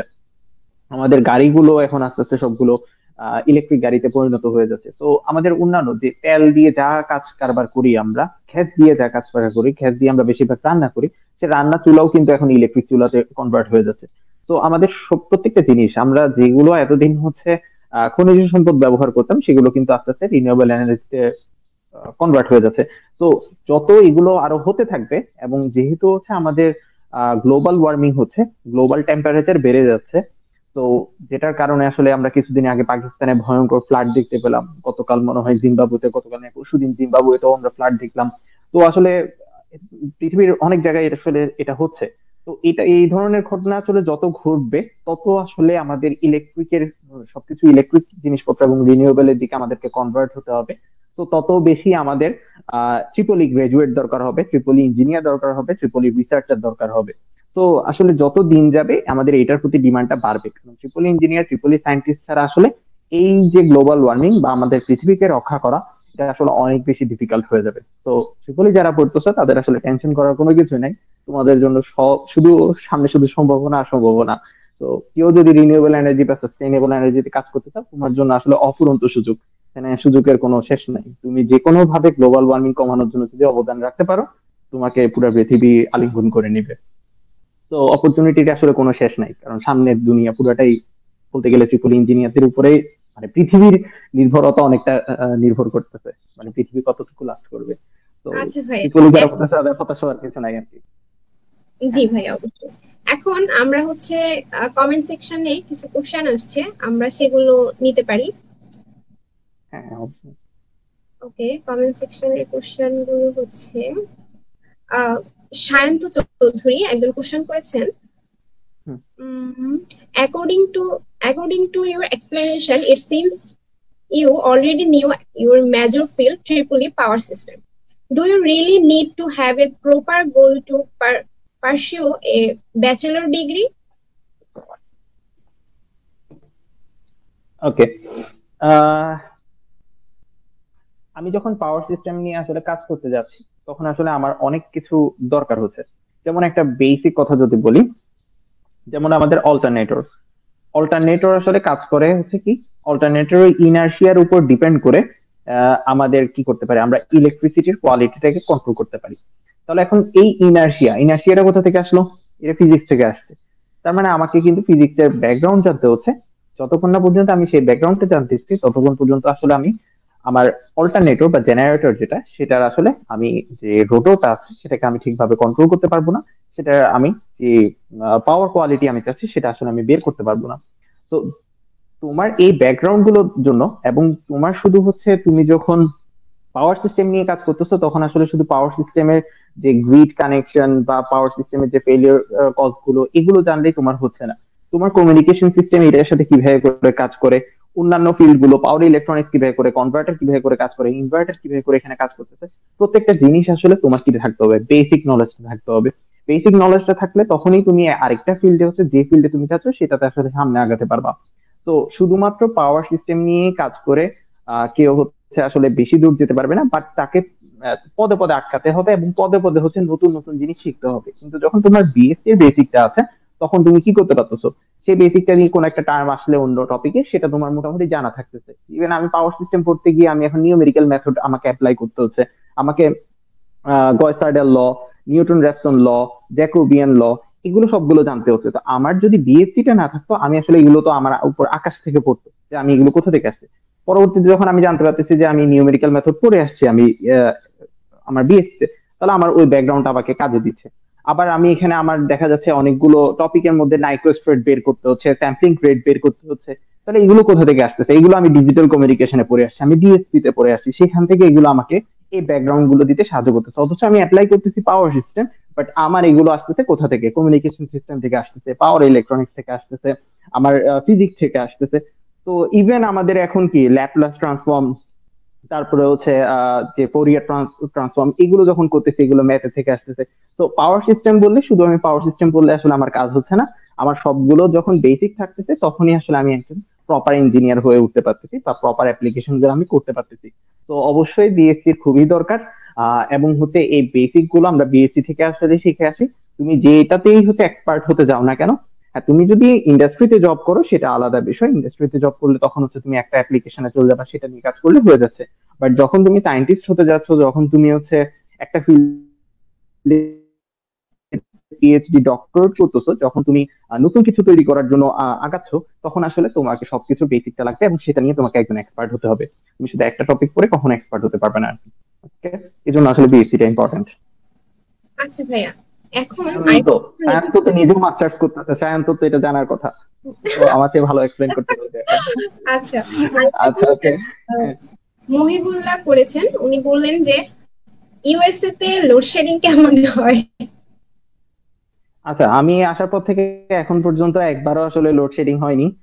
হবে বলেও এখানে মনে হচ্ছে না, কারণ আমার উপর দিয়ে অলরেডি গত মাসের শেষের দিকে হচ্ছে একটা টর্নাডো গিয়েছে। টর্নাডোতে পর্যন্ত আমাদের আসলে অনেক সতর্কতা দিয়েছে, ক্লাস অনলাইনে নিয়ে গিয়েছে, ক্লাসে যেতে মানা করেছে, ভার্সিটি যেতে মানা করেছে, বাসায় বসে থাকতে বলেছে, ইভেন গ্রোসারি শপও করতে মানা করেছে। 2 দিন আগে থেকে মেল দিচ্ছিল যে গ্রোসারি আগে থেকে করে রাখেন, নেক্সট 3 দিন হচ্ছে বাহির হবেন না। এই ধরনের অনেক সতর্কতা দিয়েছে, অনেক কিছু করেছে। বাট কারেন্ট একবারের জন্য আসলে যায়নি। আমাদের বাংলাদেশে যেটা আগে থেকে কারেন্ট চলে যায় বাতাস হলে, এখানে প্রচুর বাতাস হয়েছে, প্রচুর প্রচুর বৃষ্টি হয়েছে, বাট কারেন্ট একবারও যায়নি এবং যাবে বলেও আসলে মনে হচ্ছে না এখানে, আনলেস ডুবে যায় পানিতে। ওকে। এছাড়াও ভাইয়া আপনাকে একটা জিনিস জানাবো, সেটা হচ্ছে যে কোশ্চেনের পাশাপাশি আপনাকে অনেক শুভেচ্ছা জানাচ্ছে। ধন্যবাদ। আহ তারপর হচ্ছে মহিবুল্লাহ ভাইয়া, উনি হচ্ছে ওনার একটা এক্সপিরিয়েন্স শেয়ার করছে, সেটা হচ্ছে যে মাদকদ্রব্য নিয়ন্ত্রণ অধিদপ্তরের একটা এক্সাম তিনি দিয়েছিলেন, উপপরিদর্শক 10ম গ্রেডের জব। সিট মাত্র ছিল হচ্ছে 17টা, পরীক্ষার্থী ছিল হচ্ছে 27,000 প্লাস। 37,000। ওই দিনই হচ্ছে সাইডের এক্সাম গুলোকে হচ্ছে সালাম জানিয়ে আসছে। হ্যাঁ, এটা হ্যাঁ, হচ্ছে ওনার experience। হ্যাঁ, আসলে আমি তো যেটা বলতেছিলাম এটা আসলে ভয়ঙ্কর অবস্থা, মানে বাংলাদেশের পাবলিক জব সেক্টর গুলো আর কি। আচ্ছা ভাইয়া, আমরা তারপরে হচ্ছে যে যেটা এই তো গেল ভার্সিটি লাইফ, সবকিছু গেল। এখন হচ্ছে যে আমরা আসলে আহ, বাইরের দেশের লাইফটা আসলে কেমন, বা হচ্ছে যে আমরা যদি ফরেনে যে পড়াশোনা করতে যাই সেটা সম্পর্কে হচ্ছে কিছু জানবো। যেমন হচ্ছে যে আহ, উচ্চ শিক্ষার জন্য, হায়ার স্টাডিজ এর জন্য অনেকেই হচ্ছে যে ইউএসএ কে সবচেয়ে প্রথমে রাখে। তাহলে এটা কি আদৌ কি ঠিক নাকি কেমন, মানে আসলে কি ইউএসএ তে ফেসিলিটিস গুলো আসলে কেমন? আচ্ছা, আহ এটার কথা যদি বলি, সব দেশে আসলে মানে স্কলারশিপ বা অপরচুনিটি গুলো আছে, কিন্তু হচ্ছে ইংলিশ স্পিকিং গুলোকে আসলে বেশি সবাই প্রেফার করে, কারণ হচ্ছে পরবর্তী জব অপরচুনিটির কথা যদি চিন্তা করো, মনে করো জাপান ফার্স্ট ওয়ার্ল্ড কান্ট্রি, কিন্তু তুমি ওখানে মাস্টার্স পিএইচডি করার পরেও যদি জাপানিজ ল্যাঙ্গুয়েজ তোমার আয়ত্তে না থাকে, তাহলে হচ্ছে তুমি জব করতে গেলে অনেক বেশি ডিফিকাল্টিস ফেস করবা। ঠিক একই কথা প্রযোজ্য ইউরোপের বিভিন্ন কান্ট্রি সম্পর্কেও, যেমন জার্মান বা হচ্ছে সুইডেন বলো, নরওয়ে বলো, এর ধরনের বিভিন্ন দেশ যেগুলো আছে, সেগুলো সবগুলোতে আসলে ওরা নিজেদের ভাষাটাকে বেশি প্রেফার করে। তো যার কারণে আসলে ইংলিশ স্পিকিং যেগুলো, যেমন সবাই একটু বেশি প্রেফার করে, কারণ যাদের ইচ্ছা থাকে হচ্ছে এখানে সেটেল হবে। এই জন্য আমাদের বাংলাদেশিদের মধ্যে আসলে এগুলো সম্পর্কে একটু হাইপটা বেশি। বাট অপরচুনিটি কিন্তু সবগুলোতেই আছে। যদি শুধু তুমি মাস্টার্স বা পিএইচডি করে দেশ চলে আসতে চাও, তাহলে সবগুলোতে অপরচুনিটি অনেক ভালো। কিন্তু এগুলো সবগুলোর মধ্যে ইউএস এর মধ্যে যে পার্থক্যটা, সেটা আসলে হচ্ছে টাকা বা ফান্ডিং এর দিক থেকে যে পার্থক্য। কারণ আমি একটু আগে একটা রিপোর্ট দেখতেছিলাম, বা একটু মনে হয় গতকাল দেখেছি, একটু আগে না, গতকাল মনে হয় দেখেছি নাকি এর আগের দিন। তো ইউএস এর যে টোটাল ফান্ডিং এর জন্য বা পড়ালেখার পিছনে যে ব্যয়, সেটা আসলে পুরো দুনিয়ার টপ যে কান্ট্রি গুলো আছে সবগুলোকে যোগ করলেও আসলে এতটুকু হয় না। মানে ইউএসএ তার চেয়েও বেশি। তো এই ফান্ডিং অপরচুনিটির কারণেই আসলে সবার ইউএস এর প্রতি একটা হাইপ থাকে। তাছাড়া অবশ্যই সুপার পাওয়ার, সেটা তো পৃথিবীর সুপার পাওয়ার হিসেবে সবার তো অবশ্যই একটা হাইপ থাকেই, যে হচ্ছে ইউএস তে আসবো, ইউএস পড়াশোনা করবো, এখানে লাইফস্টাইলটা হয়তো বা অন্যরকম, এই সেই ওরকম একটা হাইপ থাকে। তো সেটা ছাড়াও মূল যে বিষয়টা আমি মনে করি পার্থক্য করে দেয় সেটা হচ্ছে প্রচুর ফান্ডিং। আর যত বেশি ফান্ডিং তত বেশি আসলে কোয়ালিটি এডুকেশন হবে, তত বেশি তুমি এখান থেকে ভালো আউটপুট গুলো নিতে পারবা। তো এটাই আসলে অনেক বেশি পার্থক্য করে দেয় ইউএসএ এবং অন্যান্য দেশগুলোর মধ্যে আর কি। তবে স্কলারশিপ বা অন্যান্য ফান্ডিং অপরচুনিটি অন্যান্য দেশগুলোতেও আছে, ওই বেশি হওয়ার কারণেই আসলে সবার ইউএস এর প্রতি হাইপটা একটু বেশি থাকে। এটাই। আচ্ছা ভাইয়া, কমেন্ট সেকশনে হচ্ছে একটা কোশ্চেন আসছে, আমি ছোট্ট একটা কোশ্চেন নিচ্ছি। সেটা হচ্ছে যে বায়োস্ট দিয়ে বিএসসি করলে মেকানিক্যাল দিয়ে এমএসসি করতে পারবো কোথা থেকে? আর আমি জানতে চাই ভাই, আমার সিদ্ধান্ত ঠিক আছে হ্যাঁ, কিনা। অবশ্যই মেকানিক্যাল ফিল্ডেও প্রচুর অপরচুনিটি, আসলে অপরচুনিটির এখানে কোনো শেষ নাই। আমার পাশেই আমার ডিপার্টমেন্ট যে বিল্ডিং, তার পাশে বিল্ডিংটা আসলে মেকানিক্যাল ডিপার্টমেন্ট। ইভেন আমি একটা কোর্স নিয়েছি কন্ট্রোল সিস্টেম, সেই কোর্সটা তে আমার সাথে হচ্ছে মেকানিক্যালের প্রচুর স্টুডেন্ট আসলে আমার সাথে কোর্স করছে, এবং আমাদের বাংলাদেশের ভাইও আছে এখানে। তো এছাড়াও, এটা আমার ইউনিভার্সিটির কথা বললাম, এছাড়া প্রচুর ইউনিভার্সিটিতে প্রচুর পরিমাণে ফান্ডিং অপরচুনিটি আছে। এখন তুমি কিভাবে করে এম করছো, বা তোমার মেকানিক্যালের মধ্যেও আসলে অনেকগুলো সেক্টর আছে, এখন তুমি কোন সেক্টরে যেতে চাচ্ছ এবং তোমার সেই টপিকের উপর তোমার প্রিভিয়াস এক্সপিরিয়েন্স কিরকম, সেটার উপর অনেক কিছু ডিপেন্ড করবে, যে তুমি থিসিস কোনটার উপর করছো, বা তুমি কোনো প্রজেক্ট করছো নাকি, মাইনর প্রজেক্ট বা মেজর কোনো প্রজেক্ট করছো নাকি, সে প্রজেক্টটা আসলে কোন ফিল্ডের উপর, এবং সেই ফিল্ডের উপর সামনে কি কাজগুলো তখন হচ্ছে পৃথিবীতে, এবং ওইটার সামনের স্কোপ গুলো কিরকম, সেটার উপর অনেক কিছু ডিপেন্ড করবে। তো সেটার উপর নির্ভর করে হচ্ছে তুমি আসলে তোমার ফান্ডিং অপরচুনিটি গুলো খুঁজতে হবে, বা কোন দেশে এটা ভালো কাজ হচ্ছে, বা কোন ইউনিভার্সিটি গুলো, কোন প্রফেসর গুলো আসলে ভালো সেটা নিয়ে কাজ করছে, সেগুলো তোমাকে একটু খুঁজে বের করতে হবে। তুমি এটার জন্য বিভিন্ন ধরনের ওয়েবসাইট আছে, সেগুলো ঘাঁটতে পারো। বাংলাদেশের যে অ্যালামনাই গ্রুপ গুলো আছে, যেমন next to USA, higher study abroad, এই ধরনের গ্রুপ গুলো দেখতে পারো। তারপরে হচ্ছে YM grad, grad cafe, US news, এই ধরনের অনেকগুলো ওয়েবসাইট আছে, যেগুলোর মধ্যে তুমি তোমার টপিক নিয়ে সার্চ দিলে অনেক স্টুডেন্ট পাবা, বা এই প্রোফাইল স্টুডেন্ট পাবা মেকানিক্যাল ইঞ্জিনিয়ারিং ব্যাকগ্রাউন্ডের। সেখান থেকে দেখতে পারো যে তারা কোথায় কোথায় এডমিশন হয়েছে, তোমার সিজিপিএ এরকম, সেটা নিয়ে তুমি ওদের সাথে কম্পেয়ার করতে পারো যে ওই সিজিপিএ স্টুডেন্টরা কোথায় যাচ্ছে, বা তুমি আইএলটিএস বা জিআরই তে তুমি যতটুকু পাবা চিন্তা করছো, সেই স্কোর নিয়ে অন্যান্য স্টুডেন্টরা আসলে কোথায় যাচ্ছে, সেগুলো যদি তুমি ফলো করো, সেখান থেকে তুমি আইডিয়া পেয়ে যাবা যে আসলে কোথায় কোথায় তোমার গেলে সুবিধা হবে, বা কোথায় কোথায় তোমার জন্য অপরচুনিটি গুলো আছে। এবং সেগুলোতে অ্যাপ্লাই করলে বা প্রফেসরের সাথে যোগাযোগ করলে, এবং ভার্সিটি ওয়েবসাইট গুলো যদি নজর রাখো, তাহলে তুমি ফান্ডিং গুলো পেয়ে যাবা, বা ফান্ডিং অপরচুনিটি পেয়ে যাবা। তো মেকানিক্যাল আসলে প্রচুর অপরচুনিটি, ইঞ্জিনিয়ারিং আসলে কোনোটাতে আমি কম অপরচুনিটি দেখি না। সেম সাবজেক্ট বলতে হচ্ছে সায়েন্স এন্ড টেকনোলজি রিলেটেড যে সাবজেক্ট গুলো, সেগুলো আসলে সবগুলোতে অপরচুনিটি অনেক বেশি। নন স্টেম দের জন্য নাই তেমন না, আছে, বাট স্টেম দের জন্য অনেক বেশি অপরচুনিটি আছে বাহিরে আর কি। তো আহ, নিজের আচ্ছা পড়াটা ভাইয়া। ঠিক করে পড়ো, যে কোশ্চেন করেছো সে ভালো মতো নিজে পড়ালেখা করো। ফোর্থ ইয়ারে উঠে তারপরে হয়তো বা থিসিসের পাশাপাশি চিন্তা করবা যে আসলে কোথায় এমএস করলে আমার জন্য সুবিধা হবে। আইএলটিএস থিওরি এগুলো প্রিপারেশন নিবা, এবং ইনশাআল্লাহ ভালো জায়গায় তুমি এমএস করবা আশা করছি। ওকে নাইমুর রহমান, আপনি আশা করি আপনার উত্তর পেয়ে গেছেন। ওকে, আমরা মুভ করি। যেটা আসলে মানে অনেকেরই কোশ্চেন থাকে যে হচ্ছে ইউনিভার্সিটি চুজ করার সময় র্যাঙ্কিং কত পর্যন্ত থাকা আসলে, মানে কত পর্যন্ত থাকলে আসলে ওই ইউনিভার্সিটিকে প্রাধান্য দেওয়া যায়। মানে এটা আসলে সবার ক্ষেত্রেই মনে করি, আমার ক্ষেত্রেও এটা অনেক বড় একটা কোশ্চেন যে ইউনিভার্সিটি চুজ করার সময় আসলে র্যাঙ্কিংটা কতটুকু ইম্পর্টেন্ট, বা কোন ইউনিভার্সিটিকে আসলে বেশি আচ্ছা, প্রাধান্য দেওয়া যায়। ওকে। প্রথম কথাই হচ্ছে, আবার আমি শুরুতে যেটা বলছিলাম, যে সাবজেক্ট চয়েস বা ইউনিভার্সিটি চয়েস যেটাই করো না কেন, সবসময় নিজের পেশনটাই আগে চিন্তা করবা। তোমার কোনটাতে ভালো লাগে সেটাই হচ্ছে সবচেয়ে প্রথম জিনিস। আমি যে টপিকে রিসার্চ করব সেটা আসলে যে ইউনিভার্সিটিতে আমি যাচ্ছি, বা যে ইউনিভার্সিটি আমি টার্গেট করতেছি সেটাতে আছে নাকি, বা কিরকম আছে, এবং সেটা আমার সাথে কতটুকু রিলেটেড, এটা হচ্ছে ফার্স্ট জিনিস। এরপরে হচ্ছে র্যাঙ্কিং ভালো থাকলে ভালো, ভালো না থাকলেও কোনো সমস্যা নাই। আমি যদি আমার এক্সাম্পলটা বলি প্রথমেই, তাহলে আসলে এই কোয়েশ্চেনটার আনসার বুঝতে পারবা। যেমন আমি অনেকগুলো ইউনিভার্সিটিতে অ্যাপ্লাই করেছি, প্রায় 8টার মতো অ্যাপ্লাই করেছিলাম। তো এর মধ্যে অনেকগুলো ছিল আইভি লিগের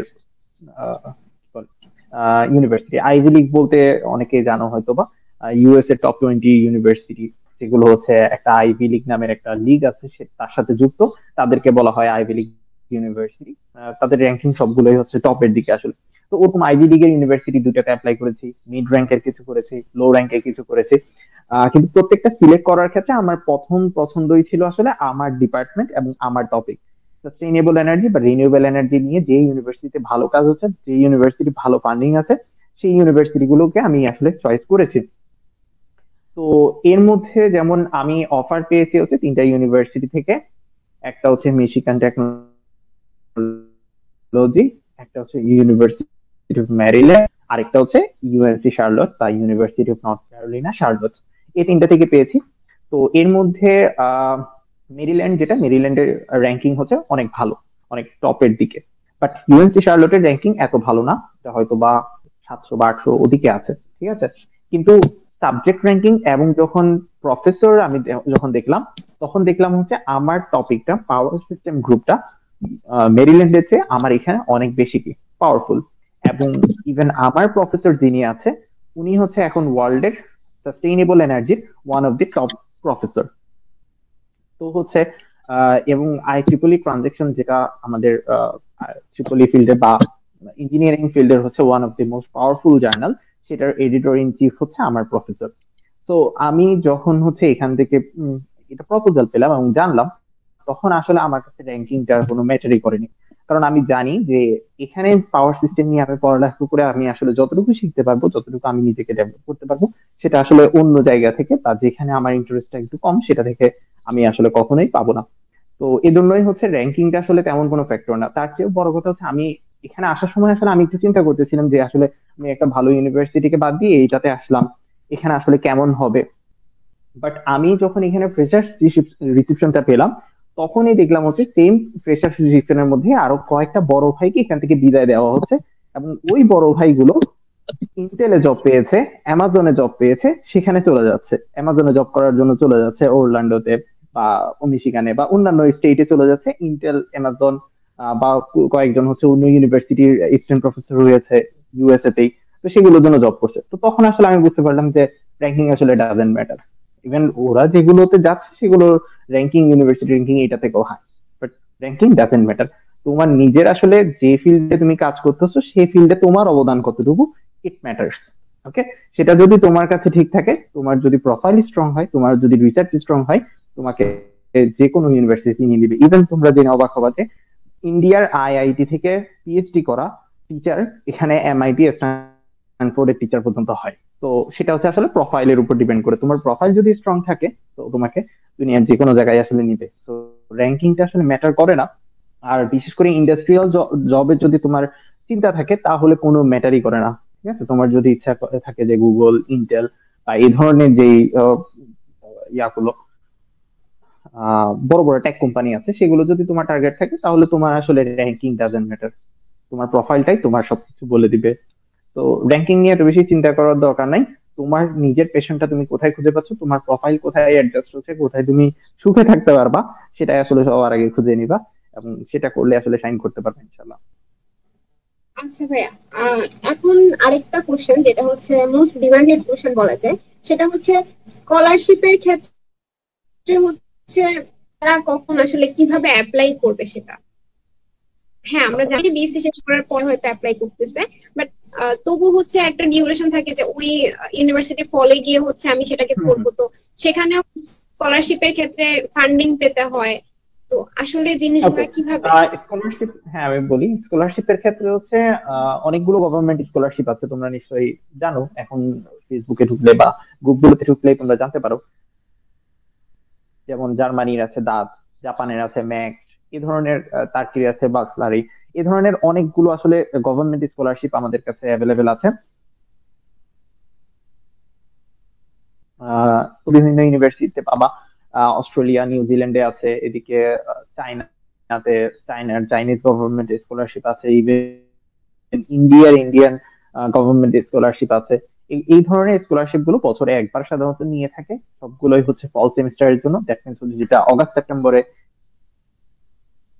স্টার্ট হয় যে সেমিস্টারটা, সেই সেমিস্টারের জন্য আসলে সবগুলো স্কলারশিপ প্রোভাইড করা হয়ে থাকে।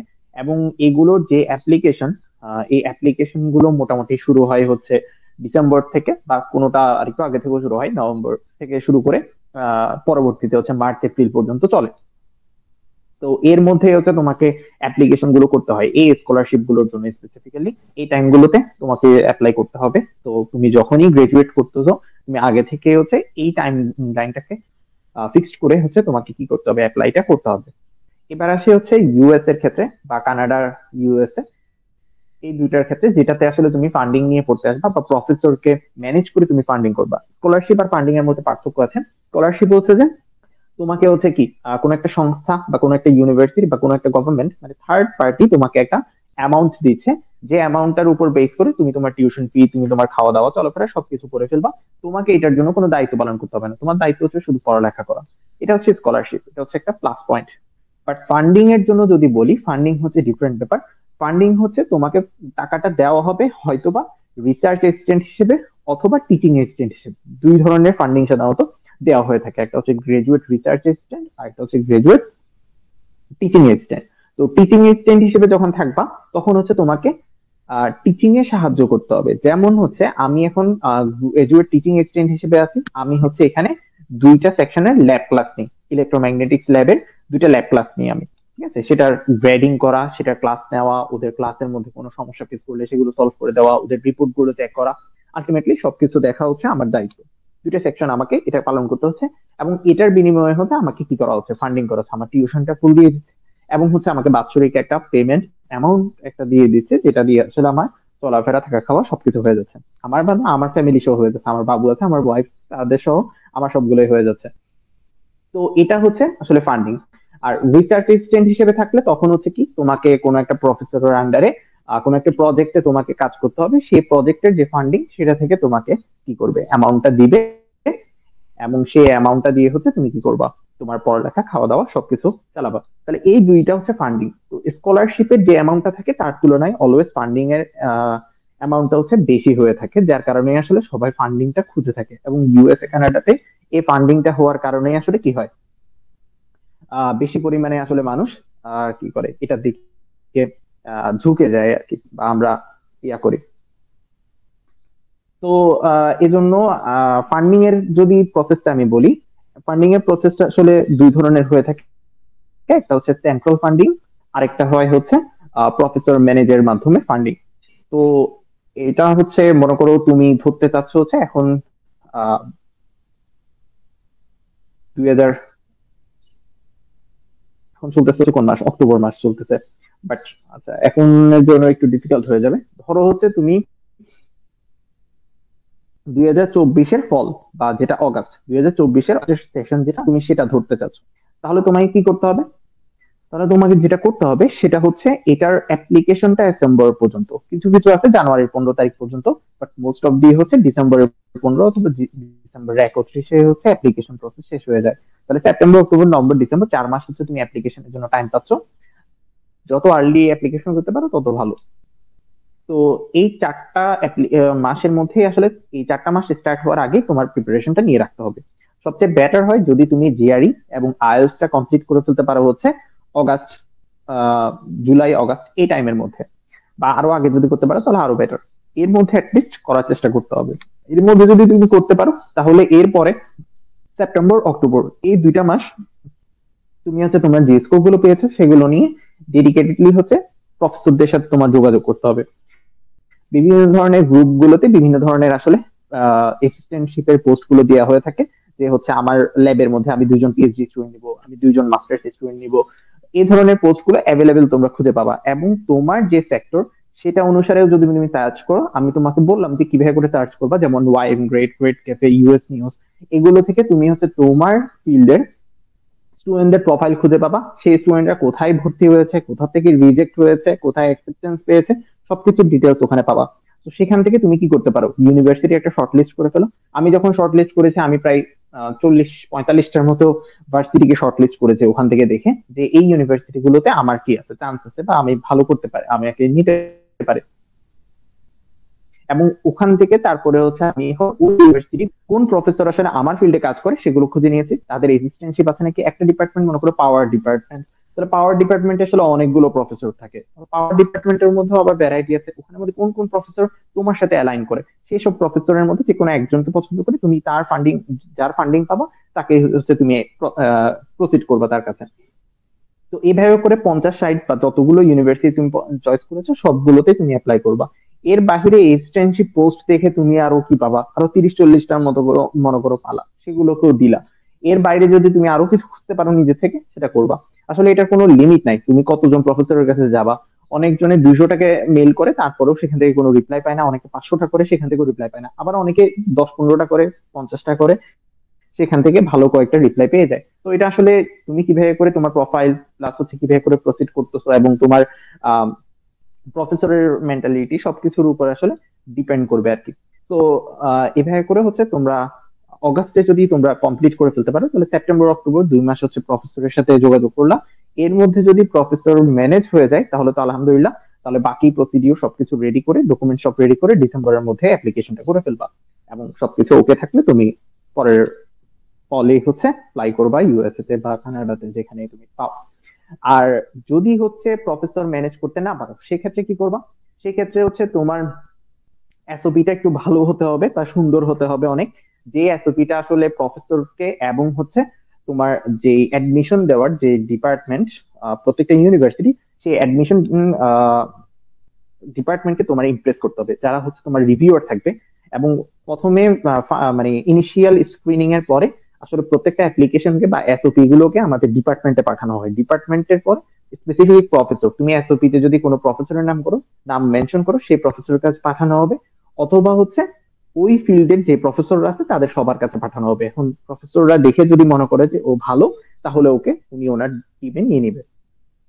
তো এই জন্য হচ্ছে এসওপিটা অনেক সুন্দর হতে হয়, এসওপিটা অনেক ভালো হতে হয়। আচ্ছা, এসওপি বলতে হচ্ছে স্টেটমেন্ট অফ পারপাস, মানে আমি কি পারপাসে আসলে পড়ালেখা করতে চাচ্ছি সেটা আসলে যেই লেটার বা যে একটা আর্টিকেলের মতো সেটার মধ্যে, সেটাকে এসওপি বলা হয়ে থাকে। তো ওই এসওপিটা অনেক বেশি সুন্দর হতে হয় আর কি। ঠিক আছে, তোমার প্রিভিয়াস এবং ফিউচার দুইটা নিয়ে তুমি লিখবা। প্রেজেন্ট অবশ্যই প্রেজেন্ট হবে, যে ফিল্ডে তুমি কাজ করতে চাচ্ছ সেটার প্রতি অনেক বেশি ডেডিকেটেড হয় বা সেটার জন্য উপকারী হয়, সেরকম ভাবেই তোমাকে আসলে তোমার এসওপিটা সাজাতে হবে। তো এই এসওপি যদি ভালো থাকে তাহলে তোমার আসলে, এবং তোমার প্রোফাইলও যদি মোটামুটি ভালো থাকে যে ইউনিভার্সিটিতে অ্যাপ্লাই করতেছো তার তুলনায়, তাহলে অবশ্যই তোমার সেন্ট্রাল ফান্ডিং এর প্রচুর স্কোপ থাকে। সেন্ট্রাল ফান্ডিং বলতে হচ্ছে ইউনিভার্সিটির প্রত্যেকটা ডিপার্টমেন্টকে নিজস্ব কিছু ফান্ডিং দিয়ে দেয়। তো এই ফান্ডিং গুলোর আওতায় হচ্ছে প্রত্যেকটা ডিপার্টমেন্ট কিছু স্টুডেন্টকে কি করে, ফান্ড দেয়, টাকা দেয়। যেমন হচ্ছে টিচিং টিচিং অ্যাসিস্ট্যান্টের কথা বললাম, তাহলে টিচিং অ্যাসিস্ট্যান্ট কি, আমার ল্যাব ক্লাস গুলোর জন্য আসলে ওরা কোনো ডেডিকেটেড টিচার রাখে না। তাহলে ল্যাব ক্লাস গুলোর জন্য কি করতে হচ্ছে, ওদেরকে স্টুডেন্টদের থেকে, পিএইচডি স্টুডেন্ট থেকে বা মাস্টার্স স্টুডেন্ট থেকে ওরা স্টুডেন্টদেরকে দিয়ে ওই কাজগুলো করাচ্ছে। ওই কাজগুলোর বিনিময়ে কিন্তু তাদেরকে কি দিবে, টাকা দিবে। তাহলে এই ফান্ডটা আসতেছে ইউনিভার্সিটি নিজে থেকে। তাহলে ইউনিভার্সিটি হচ্ছে ফান্ড দিয়ে কাজগুলো করাচ্ছে স্টুডেন্টদেরকে। তো এইটাকে বলা হচ্ছে আসলে সেন্ট্রাল ফান্ডিং। তো এই সেন্ট্রাল ফান্ডিংটা আসলে প্রত্যেকটা ডিপার্টমেন্টের কাছেই থাকে। তাই তুমি যে কোনো ডিপার্টমেন্ট থেকে আসলে এটা কি পাবো, পেতে পারো যদি তোমার এসওপিটা ভালো হয় এবং তুমি ওই ইউনিভার্সিটি যে মিনিমাম ক্রাইটেরিয়া আছে সেগুলো যদি তুমি ফিল আপ করে অ্যাডমিশনটা পাও।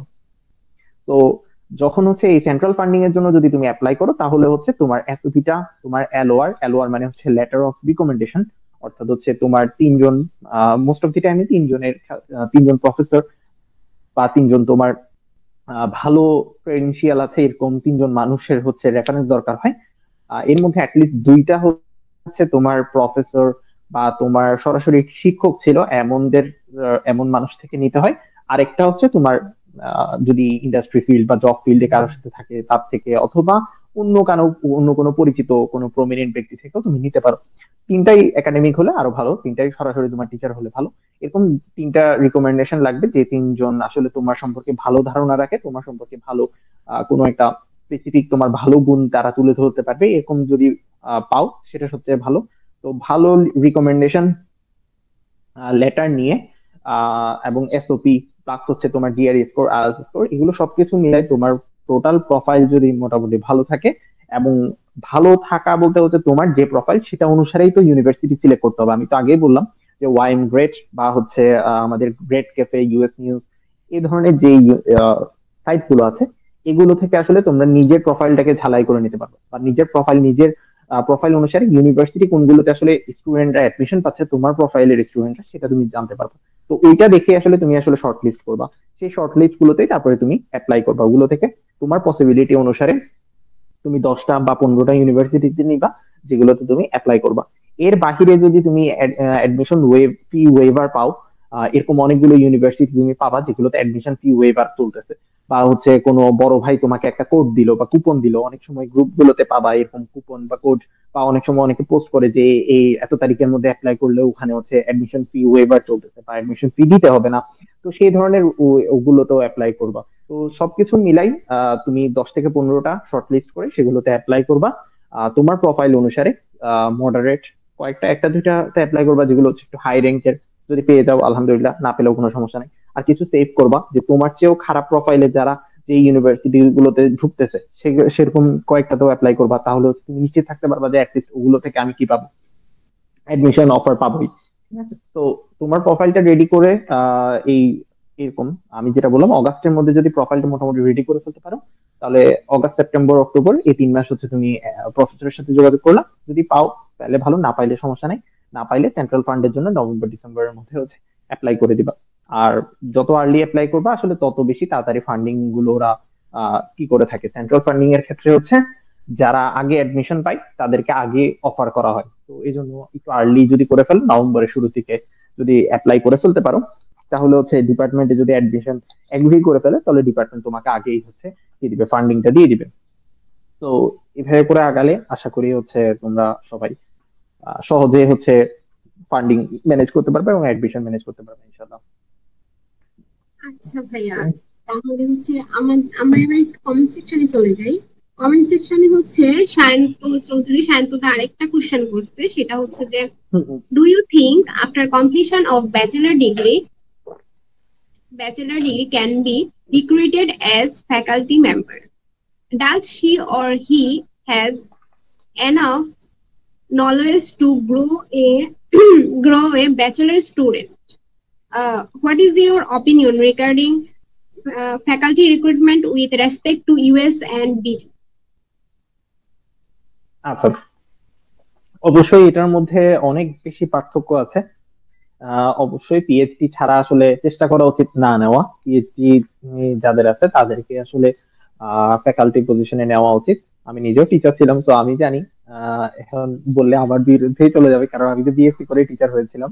যাই হোক, তারপরেও আমি বলবো যে হচ্ছে অবশ্যই পিএইচডি ধারী যারা আছে তাদেরকে আসলে রিক্রুটমেন্টে নেওয়া দরকার, কারণ নলেজ এবং আমাদের যেই মানে গিভিং ক্যাপাবিলিটি আর কি, সেটা এবং স্টেবিলিটির দিক থেকে যদি বলি, প্রত্যেকটা দিক থেকে একজন পিএইচডি স্টুডেন্ট অনেক বেশি আসলে কি হয়, ক্যাপাবল হয়ে থাকে একজন স্বাভাবিক পিএইচডি স্টুডেন্ট থেকে। কারণ সে আরো 5 বছর বেশি পড়ালেখা করে আসছে, তো স্বাভাবিকভাবে আসলে তার যোগ্যতা, তার জ্ঞানের নলেজ সবকিছু অনেক বেশি। আহ আমাদের দেশে যেটা হয় সেটা হচ্ছে এনাফ আসলে পিএইচডি ডিগ্রি বা পিএইচডি দেরকে যে সম্মানটা দেওয়া দরকার সেই সম্মানটা আসলে আমাদের দেশে পায় না। তারা যে পরিমাণ পরিশ্রম করে আসে বিদেশ থেকে বা পড়ালেখা করে, সেই পরিমাণ আসলে স্কোপ বা লিভিং স্ট্যান্ডার্ড কোনোটাই আসলে পায় না, যার কারণে আসলে আমাদের ওখানে পিএইচডি ডিগ্রিধারীরা আসলে থাকতে চায় না। এবং বাইরে অনেক বেশি অপরচুনিটি থাকার কারণে আসলে থাকতে চায় না, যার কারণে আমাদের মতো দেশগুলোতে আসলে বাধ্য হয়ে বিএসসি স্টুডেন্টদেরকে প্রথমে নিতে হয়। তবে যেগুলো ভালো আছে, যেমন পাবলিক ইউনিভার্সিটি গুলোর ক্ষেত্রে যদি আমি বলি, তাদের আসলে আহ যেমন ঢাকা ইউনিভার্সিটি বা অন্যান্য ইউনিভার্সিটি গুলোর ক্ষেত্রে যদি আমি বলি, তারা আসলে যেটা করতে পারে সেটা হচ্ছে বিএসসি স্টুডেন্টদেরকে সরাসরি না নিয়ে তাদেরকে বলতে পারে যে হচ্ছে আমরা পিএইচডি, কারণ তাদের প্রচুর স্টুডেন্ট পিএইচডি করতেছে বাহিরে, তাহলে সেই যে পিএইচডি শেষ করছে তাকে সরাসরি রিক্রুট করো। কারণ তোমরা ওয়েল এস্টাবলিশড ইউনিভার্সিটি, তোমাদের এখন সে যোগ্যতা আছে, তোমরা এখন বিএসসি স্টুডেন্টদেরকে সরাসরি না নিয়ে তোমরা পিএইচডি করা স্টুডেন্টদেরকে সরাসরি নিতে পারতেছো।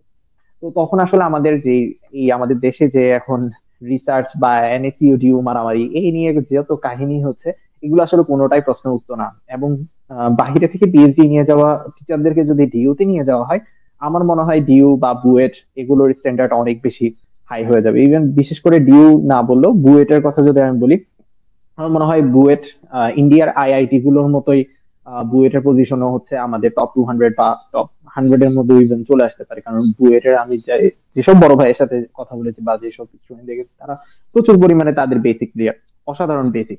ঠিক আছে, তো তাদের কোয়ালিটি আসলে অনেক হাই, স্টুডেন্টদের কোয়ালিটি হাই। এখন যদি আমরা টিচার বা হচ্ছে সেই ফ্যাসিলিটি গুলো যদি বা রিসার্চ ল্যাব গুলো যদি আমরা ওই লেভেলে নিয়ে যেতে পারি, তাহলে আসলে আমাদের বুয়েট কে সম্ভব হচ্ছে ইন্ডিয়ার আইআইটির মতো আমরা টপ ইউনিভার্সিটি হিসেবে দেখতে পাবো। এবং এখানে অবশ্যই টিচারদের অনেক বেশি সহযোগিতা দরকার আর কি। টিচাররা যদি ডেডিকেটেডলি কাজ করে তাহলে অবশ্যই বুয়েট পুরো পৃথিবীর টপ মোস্ট ইউনিভার্সিটি হতে যোগ্যতা রাখে, এবং তাদের স্টুডেন্ট কোয়ালিটি ওরকম, তাদের সেটা সম্ভব। তো অবশ্যই তাই পিএইচডি ডিগ্রিধারী নেওয়া এবং হচ্ছে বিএসসি দেরকে ডিসকারেজ করা আর কি, ইয়াতে সরাসরি টিচার হিসেবে ঢোকা। কারণ এতে স্টুডেন্টরাই আসলে ডিপ্রাইভ হয়, এবং সামগ্রিকভাবে পুরো বাংলাদেশে আসলে পুরো একটা জাতীয় ডিপ্রাইভ হয়। তো অবশ্যই পিএইচডি যারা আছে তাদেরকে নেওয়াটাই আমি প্রেফার করি। আচ্ছা ভাইয়া, এখন হচ্ছে মানে একদম আরেকটা মোস্ট ডিমান্ডিং কোশ্চেন, সেটা হচ্ছে যে আমাদের সিজিটা আসলে অনেকে বলে যে হ্যাঁ সিজি ম্যাটার করে, অনেকে বলে যে না সিজিটা আসলে ম্যাটার করে না।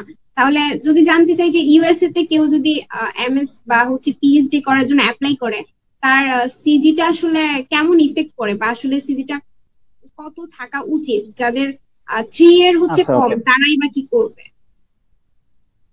আচ্ছা, সিজিপিএ, এখানে তো অনেক বেশি মিশ্র প্রতিক্রিয়া আছে সিজিপিএ নিয়ে। তবে যে যত যাই কিছু বলুক, সিজিপিএ দিন শেষে হচ্ছে তুমি কতটুকু কনসিস্টেন্ট তার একটা রিফ্লেকশন কিন্তু দেখায়।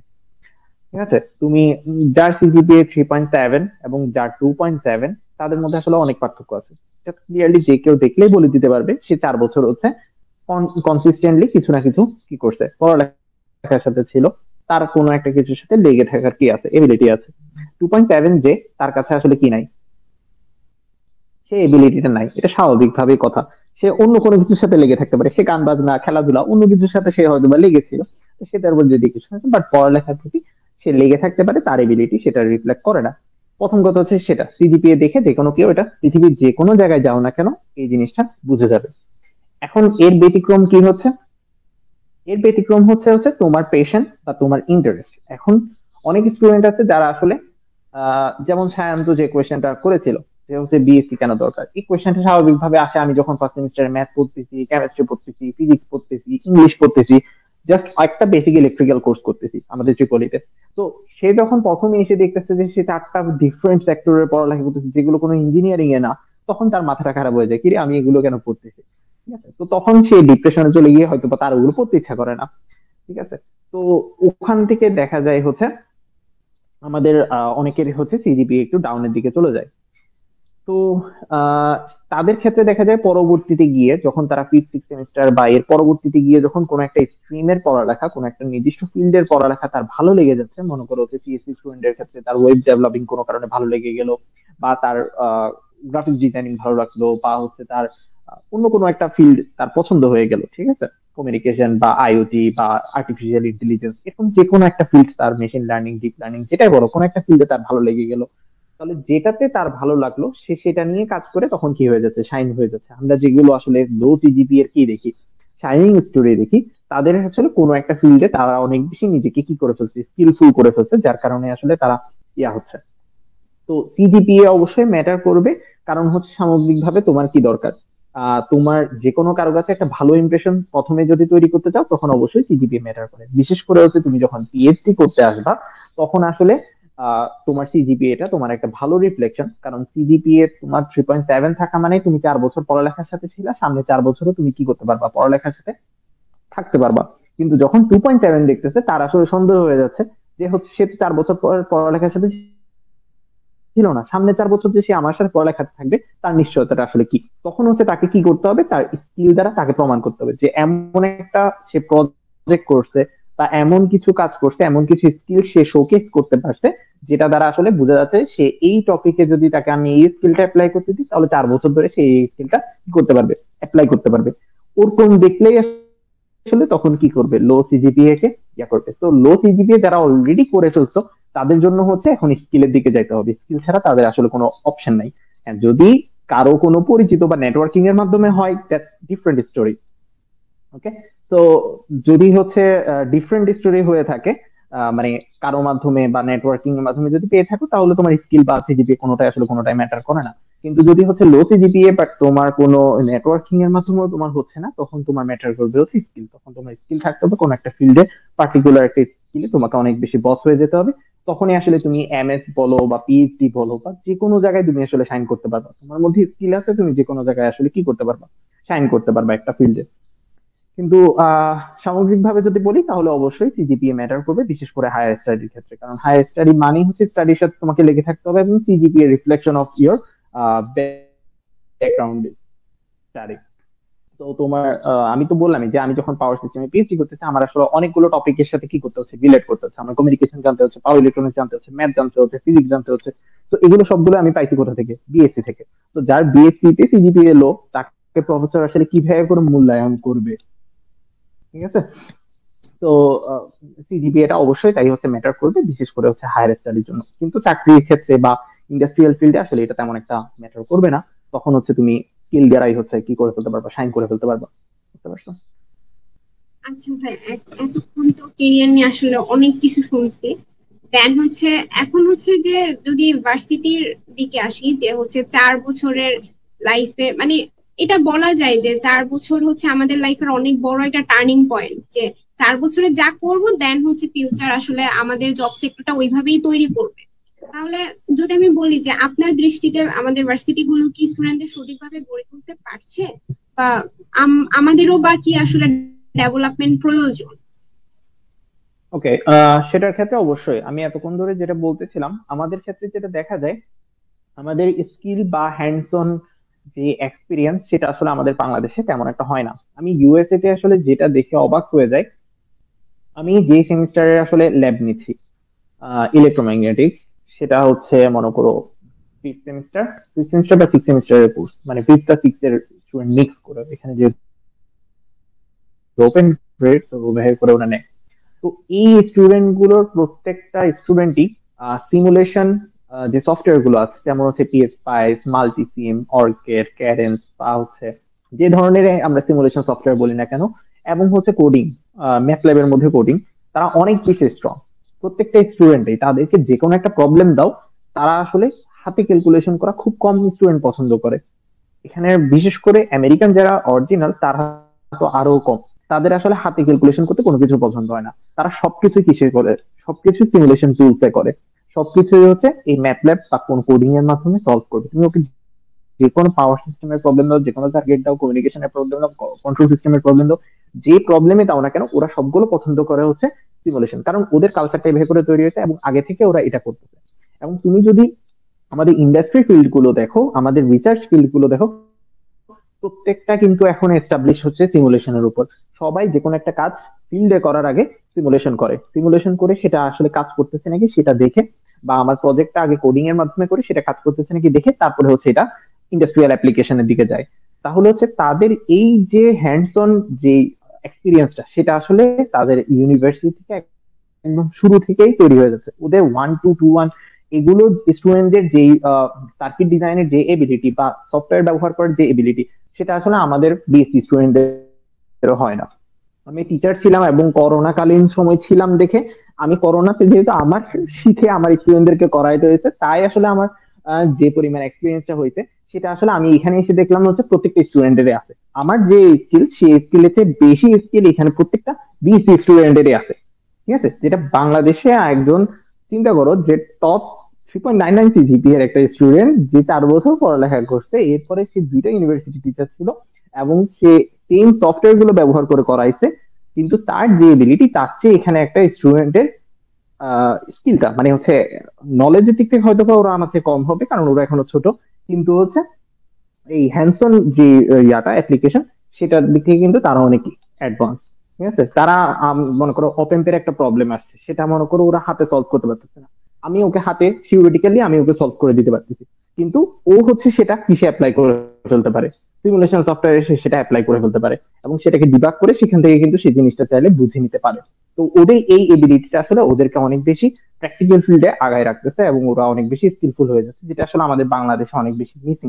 আমি মনে করি আমাদের বাংলাদেশি স্টুডেন্টদের আসলে সিমুলেশন সফটওয়্যার মানে ল্যাবে কাজ করার পাশাপাশি তাদের আসলে বিভিন্ন ধরনের প্রজেক্ট বা এগুলো সিমুলেশন সফটওয়্যার করা, তারপরে যে কোনো কিছু ম্যাথ ক্যালকুলেশন করা, বা হচ্ছে প্রোগ্রামিং যে কোনো ল্যাঙ্গুয়েজ, সেটা ম্যাথ হতে হবে হলে কোনো কথা নাই, তুমি পাইথনে করতে পারো বা অন্য যে কোনো ল্যাঙ্গুয়েজে করতে পারো, কোনো সমস্যা নেই। কিন্তু যে কোনো একটা ল্যাঙ্গুয়েজ নিয়ে তোমাকে অবশ্যই কি হয়ে যেতে হবে, শার্প হয়ে যেতে হবে আর কি। এবং হচ্ছে অবশ্যই সিমুলেশন সফটওয়্যার গুলো, তোমাকে যে সিমুলেশন সফটওয়্যার দেওয়া হোক না কেন, আগের এক্সপিরিয়েন্স অনুসারে তুমি যাতে সেটার সাথে অ্যাডাপ্ট করে নিতে পারো, সেই এবিলিটি তোমার মধ্যে গ্রো করতে হবে। তাহলে আসলে যে কোনো ইন্ডাস্ট্রিয়াল ফিল্ড বলো, পিএইচডি বলো, এমএস বলো, সব জায়গায় তোমার আসলে ডিমান্ড অনেক বেড়ে যাবে এই হ্যান্ডস অন অ্যাক্টিভিটি জানা থাকার কারণে আর কি। ওকে। আচ্ছা ভাই, তারপর হচ্ছে আমরা যেটা জানতে চাইছি সেটা হচ্ছে যে আমাদের ভার্সিটিতে তো হচ্ছে আপনার মানে বিএসসি লাইফটা শেষ হয়ে গেল, তারপর এখন বাইরে পিএইচডি করছেন, এটা আসলে কেমন লাগে, মানে অনুভূতিটা আসলে জানতে চাচ্ছি। আহ অনুভূতিটা আসলে কেমন বলবো, আম, এখানে সবকিছু অনেক বেশি ইজি বা অনেক বেশি সহজ, অনেক বেশি রিল্যাক্সিং। কারণ এখানে সবার অপরচুনিটি এবং সবার সম্মান সবকিছু অনেক বেশি। বিশেষ করে আমাদের বাংলাদেশে যেটা হয়, বাংলাদেশে পাসপোর্ট নিয়ে আসতে আমাদের অনেক কষ্ট হয়ে যায়, পাসপোর্টটা ইয়া করতে। কিন্তু এখানে এসে যেটা দেখলাম, আহ বিশেষ করে ইউএসএ তে আমি এখন পর্যন্ত যে গভর্নমেন্ট অফিস গুলোতে গিয়েছি, সবগুলোর আসলে ওদের যে সার্ভিস, সেটা আনবিলিভেবল। মানে তোমার গেলে মনে হবে তুমি বাংলাদেশের মন্ত্রী মিনিস্টার আসছো তো। বাংলাদেশের মন্ত্রী মিনিস্টারকে যেভাবে করে আসলে ট্রিট করা হয়, এখানে আসলে প্রত্যেকটা ইন্ডিভিজুয়ালকে, ইভেন আমি এখানে যদি স্টুডেন্ট হিসেবে যাচ্ছি বা ফরেনার হিসেবে নতুন আসছি, আমার মাত্র 2-3 সপ্তাহ হচ্ছে, কিন্তু ওরা আমাকেও যে পরিমাণে আসলে রেসপেক্ট দেয় বা যে পরিমাণ যে কোয়ালিটি সার্ভিস দিয়ে থাকে, সেটা আসলে আনবিলিভেবল। ঠিক আছে, মানে এত সম্মানের সাথে বা এত দ্রুত কাজ করে দেয়, এবং আমাকে 5 মিনিট অপেক্ষা করতে হচ্ছে সেটার জন্য ওরা সরি বলে আমার কাছে, সেটার জন্য ওরা আসলে অ্যাপোলজিস করে। এগুলো আসলে আনবিলিভেবল, মানে যেটা আমাদের বাংলাদেশে আসলে আমরা কল্পনাই করতে পারি না। আমরা যেটা হচ্ছে শুধু হচ্ছে টপ কোয়ালিটি যাদের পাওয়ার আছে তাদেরকে বাংলাদেশে দিয়ে দেওয়া হয়ে থাকে, যেটা আসলে এখানে প্রত্যেকটা মানুষকে সেভাবে করে আসলে ট্রিট করা হয়। তো এই জিনিসটা যখন তুমি একবার ফিল করবা এখানে এসে, তখন আসলে মানে আমি বাংলাদেশ থেকে যখন আসতেছি তখন আমার চিন্তা ছিল যে আমি দেশে চলে যাবো। ইভেন এখনো আমি চিন্তা করি যে আমার দেশে চলে যাবো যদি আমার দেশের পরিস্থিতি ভালো হয়, অবশ্যই। ঠিক আছে, কারণ দেশের যে ফিলিং সেটা আসলে মানে কোনো জায়গায় আসবে না। এখানে তুমি যতই এস্টাবলিশ হও, যতই কিছু করো, কিন্তু তোমার কখনোই আপন ফিলটা আসবে না, বা তোমার কখনোই মনে হবে না যে ইউএসএ টা আমার। তোমার সবসময় মনে হবে যে বাংলাদেশটাই আমার। তুমি যেখানে জন্মগ্রহণ করছো বা যে ইন্ডিয়া থেকে আসছে তার মনে হবে ইন্ডিয়াটাই আমার, যে পাকিস্তান থেকে আসতেছে, যে মিডল ইস্ট থেকে যে যে দেশ থেকে আসছে তার মনে হবে যে সেটাই তার দেশ। ঠিক আছে, এটা স্বাভাবিকভাবে মানুষ এভাবে করে তৈরি হয়। তো এখানে যতই অপরচুনিটি থাকুক, যতই কিছু থাকুক, কিন্তু অবশ্যই আমাদের ফিল থাকে হচ্ছে বাংলাদেশের জন্য যাতে আমি কিছু করতে পারি, বাংলাদেশে যাতে আমি থাকতে চাই। ঠিক আছে, আমার স্বপ্ন, প্রত্যেক বাঙালিরই স্বপ্ন, এখানে যাদের সাথে আমি কথা বলি না কেন, সবাই এখানে ভালো পজিশন আছে, যে অ্যামাজনে জব করতেছে, তাকেও যদি তুমি একটা ভালো স্যালারি, ভালো লাইফ স্ট্যান্ডার্ড, ভালো সম্মানের সাথে যদি বাংলাদেশে অপরচুনিটি দাও, সে চলে যাবে। ঠিক আছে, কারণ হচ্ছে এটা নিজের দেশ, নিজের দেশ বলে কথা। কারণ এখানে আমি বাইরে গিয়ে একজনের সাথে কথা বললে আমার যে ফিলিংটা, বাংলাদেশে বাঙালি একটা ভাইয়ের সাথে দেখা হলে যে ফিলিং, সেটা পুরোপুরি ডিফারেন্ট। তো হচ্ছে মানে নিজের দেশের প্রতি ভালোবাসা বা টানটা আসলে অসাধারণ। তো নিজের দেশ যেরকমই হোক না কেন, শুধুমাত্র হচ্ছে ওই স্ট্যান্ডার্ড, ওই সম্মান বা ওই অপরচুনিটি গুলো না থাকার কারণে আসলে এখানকার মানুষ বাংলাদেশে আর যেতে চায় না, বা এখানেই থেকে যেতে চায় আর কি। তো এটাই আসলে বড় পার্থক্য।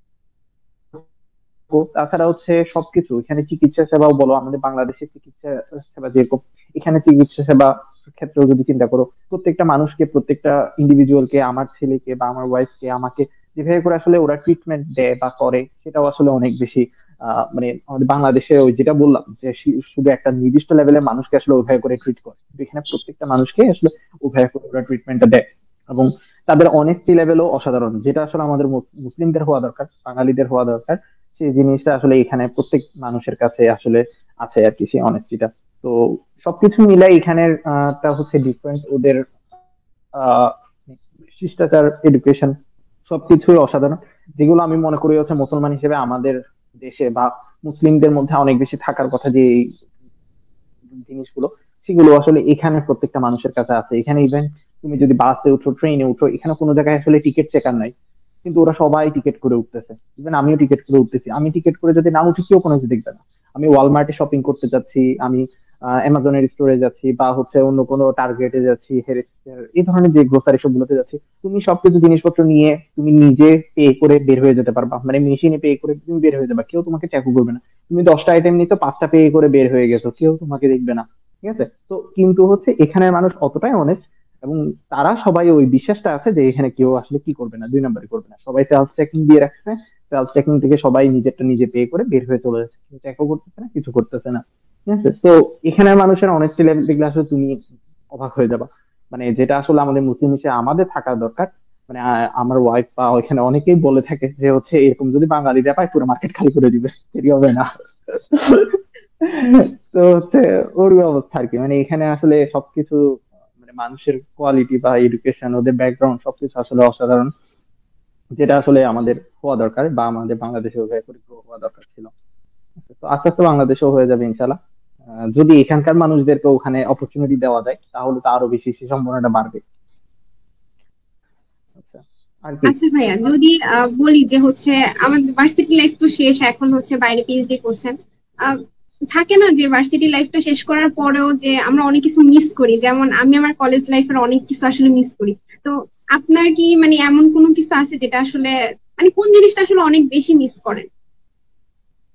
আহ নির্দিষ্ট করে কোনো কিছু নেই, আসলে অনেক কিছুই মিস করি। বলতে গেলে সবকিছুই মিস করি বায়োস্টের স্পেশালি। কারণ এরপরে তো আমি চুয়েটেও মাস্টার্স করেছি, ওখানেও ক্লাস করেছি অনেকদিন, প্রায় 1.5 বছর ক্লাস করেছি। এখন এখানেও ক্লাস করতেছি, কিন্তু আসলে ক্লাসের বাইরের যে ফিলিংটা ছিল, সেই ফিলিংটা আসলে এখানে কখনোই আসবে না। আসলে আমার মনে হয় না 4 বছর ক্লাস করলেও আর সামনের দিকে আসবে। কারণ তখনের লাইফ বা তখনের বয়সটা যেটা ছিল সেই জিনিসটা আসলে এখন কোনোভাবে আর সম্ভব না আর কি। বা তখন প্রত্যেকটা ক্লাসে সামনে বসা পিছনে বসা, পিছনে সিট নিয়ে বসাতে মারামারি, ক্লাস টেস্ট থাকলেও পিছনে বসা নিয়ে মারামারি, সামনে বসা নিয়ে মারামারি, সেগুলো। তারপরে হচ্ছে আমি যে ত্রিপলি ক্লাবের প্রেসিডেন্ট ছিলাম, তো ত্রিপলি ডে গুলো যেগুলো ছিল, প্রত্যেকটা ইভেন্টের পিছনে যে কষ্টগুলো, যে দিনগুলো, বা আমাদের যে প্রত্যেকটা ক্লাসের প্রোগ্রাম গুলো হতো, অনুষ্ঠানগুলো হতো, সেগুলোতে একসাথে কাজ করা, বারবিকিউ গুলো করা, শীতকালে একসাথে বারবিকিউ নাইট সবাই করা, মানে এই ধরনের আরো যে ফিলিংস গুলো আছে, ইভেন আমরা বের হওয়ার সময় একটা সবাই মিলে গরু জবাই করে খাওয়া দাওয়া করছিলাম, অনেকে নিশ্চয়ই জানো। তো সেটা সেই ধরনের ফিলিংস, মানে এই ধরনের যে ফিলিংস গুলো, সেগুলো আসলে কখনোই আর ফিরে আসবে না। ইভেন এখন ক্লাসে গেলেও কয়েকজনের সাথে কথা বলি, 2-3 জনের সাথে কথা বললি, তেমন একটা কথা হয় না। কিন্তু বাইরে দেখা যেত আমার সবার সাথে কথা হতো, পিএসসি থেকে শুরু করে ট্রিপলি তো সবার সাথে আছে। তো তখনই যে ফিলিং, আসলে সেই ফিলিংটা আর কোনোদিন কখনোই কোনো জায়গা থেকে ফেরত পাবো না আর কি। তো যারা এখনো বর্তমানে আছে তারা আসলে বেশি সময়টাই পার করতেছো। তো অবশ্যই এই সময়টাকে ভালো মতো এনজয় করবা, এগুলোই আসলে সারা জীবন স্মৃতি হয়ে থাকবে আর কি। এবং এটাকে সবসময় মিস করবা। আচ্ছা ভাইয়া, পড়ালেখার পাশাপাশি তাহলে এনজয় করাটাও তাই বেশি ইম্পর্টেন্ট। জি ভাইয়া, অবশ্যই। শুধু শুধু তো আর পড়াশোনা করলেই হবে না, এনজয়মেন্টেরও কিছু রাইট, দরকার আছে। আচ্ছা অবশ্যই, ভাইয়া, যদি সেটাই বলি বললাম। যে হুম। আপনার তো কিছু জুনিয়রও ছিল, যেহেতু আপনি প্রথম দিকের বেচ, তো তাদেরকে আসলে কেমন মিস করেন, বা তাদের উদ্দেশ্যে কি আপনার কিছু বলা আছে যা হচ্ছে আসলে কখনো বলতে পারেনি তাদের সামনাসামনি? হ্যাঁ, অবশ্যই জুনিয়র অনেকের সাথে, বিশেষ করে আমাদের থার্ড ব্যাচ ফোর্থ ব্যাচ যারা ছিল, সেকেন্ড থার্ড ফোর্থ, তাদের সাথে তো আসলে সম্পর্ক অনেক বেশি ডিপ ছিল আমাদের। তো প্রত্যেকজনের সাথে উঠা বসা চলাফেরা, বিশেষ করে আমি হোস্টেল লাইফে যখন ছিলাম তখন তো প্রচুর জুনিয়র আসতো, প্রচুর জুনিয়রের সাথে উঠা বসা হয়েছে। সবকিছুতে, হোস্টেলের প্রোগ্রাম বলো, ভার্সিটির প্রোগ্রাম, সবকিছুতে আসলে অনেক বেশি মেশা হয়েছে। তো সবাইকে অনেক বেশি মিস করি। সবাইকে হয়তো বা ওইভাবে করে যোগাযোগ করা হয় না, কারণ অনেকের সাথে অনেকে হয়তো বা অনেকেই মনে করে আমি ভুলে গেছি বা ইয়া হয়ে গেছে, বাট আমার সবার কথাই মনে আছে। এবং সবাই, মানে কারো প্রোফাইল দেখলেই ওর সাথে ঘটে যাওয়া, ওর সাথে কথা বলা, ওর সাথে চলাফেরা সবকিছুই আলহামদুলিল্লাহ মনে পড়ে। এবং সবার সাথে যোগাযোগ করা তো সম্ভব হয় না, কারণ আর আমি একটু ইন্ট্রোভার্ট টাইপের, তাই সবার সাথে তেমন একটা কথা বলতে পারি না। বাট সবাইকে অনেক মিস করি এবং সবাইকে অনেক, বায়ুসে যাদের সাথে সাথে চলাফেরা করছি, শুধু বায়ুস বলে কথা নাই, এর আগে পরে যাদের সাথে মিশি সবাইকেই মনে পড়ে। আর স্পেশালি যাদের সাথে হচ্ছে আমার উঠা বসা বেশি হয়েছে তাদের কথা তো অবশ্যই অনেক বেশি মনে পড়ে, ক্লাসমেটদের কথা তো অনেক বেশি মনে পড়ে। কিন্তু আসলে চাইলেও সবার সাথে যোগাযোগ করা হয় না, বা সেই দিনগুলো আর ফিরে আসবে না কখনো। তো আর কি, সবাইকে অনেক, সবার জন্য অনেক শুভকামনা, সবার জন্য মন থেকে অনেক দোয়া। ইনশাল্লাহ বায়ুতে যদি আমাদের গেট টুগেদার হয়, আহ আমরা যখন ইনশাল্লাহ কনভোকেশন নিব, তখন সবার সাথে দেখা করার ইচ্ছা আছে, সবার সাথে ইনশাল্লাহ মিশবো, আবার সেই পুরানো দিনগুলো স্মৃতিচারণ করবো, সে আশা করি। এবং সবার জন্য অনেক বেশি শুভকামনা আর কি। জি ভাই, অবশ্যই কনভোকেশনে আবার দেখা হবে আপনার সাথে। আমাদের লাস্ট একটা মজার কোশ্চেন, সেটা হচ্ছে যে জাহিদ করছে, সেটা হচ্ছে আপু মানে ভাবি হচ্ছে যে ইংলিশ ডিপার্টমেন্টের ছিল, তার সাথে পরিচয়টা আসলে জাহিদ জানতে চাচ্ছে। আচ্ছা, পরিচয়টা তামিনার মানে আমার ওয়াইফের সাথে পরিচয়টা হয়েছে মূলত তোমাদের সিএসসি ডিপার্টমেন্টের ফার্স্ট পেজের কামরুজ্জামানের কথা নিশ্চয় জানো। কামরুজ্জামান হচ্ছে বর্তমানে তো আইসিটি ডিপার্টমেন্টে আছে হ্যাঁ, নেটওয়ার্ক জি। ইঞ্জিনিয়ার হিসেবে, 5 6। তো ওকে তো আগে পরে সবাই চিনো। কামরুজ্জামানই হচ্ছে আমাকে আসলে মূলত তোমার ভাবিকে প্রথম দেখিয়েছিল যে এই মেয়েটা ভালো একটা মেয়ে, কুমিল্লার মেয়ে, ভালো ফ্যামিলির, এই সেই ওগুলো দেখাইছে। এরপরে আমিও দেখলাম, জানলাম, শুনলাম। এরপরে ফ্যামিলিকে জানাইছি, এরপরে আস্তে আস্তে আগাইছে, বিয়ে হয়েছে এরকম। তো কামরুজ্জামানই হচ্ছে ঘটক ছিল আর কি এখানে বলতে গেলে। আচ্ছা, তাহলে ভাইয়ার সাথে হচ্ছে আমাদের কনভোকেশনে দেখা হবে আসলে। ইনশাল্লাহ। তারপর হচ্ছে কমেন্ট সেকশনে হচ্ছে, ওকে, কমেন্ট সেকশন সবাই হচ্ছে খুব সুন্দরভাবে বলতেছে যে হচ্ছে আপনার কথাগুলো আসলেই খুব ভালো লাগছে সবার কাছে, যেহেতু ক্যারিয়ার বিষয়ে মোটিভেশন আসলে শুনতেই ইচ্ছা করে। আচ্ছা, হ্যাঁ, মোটিভেশন আসলে শুনতে খুব ভালো লাগে এটা এমন সত্যি জিনিস। কথা। হ্যাঁ,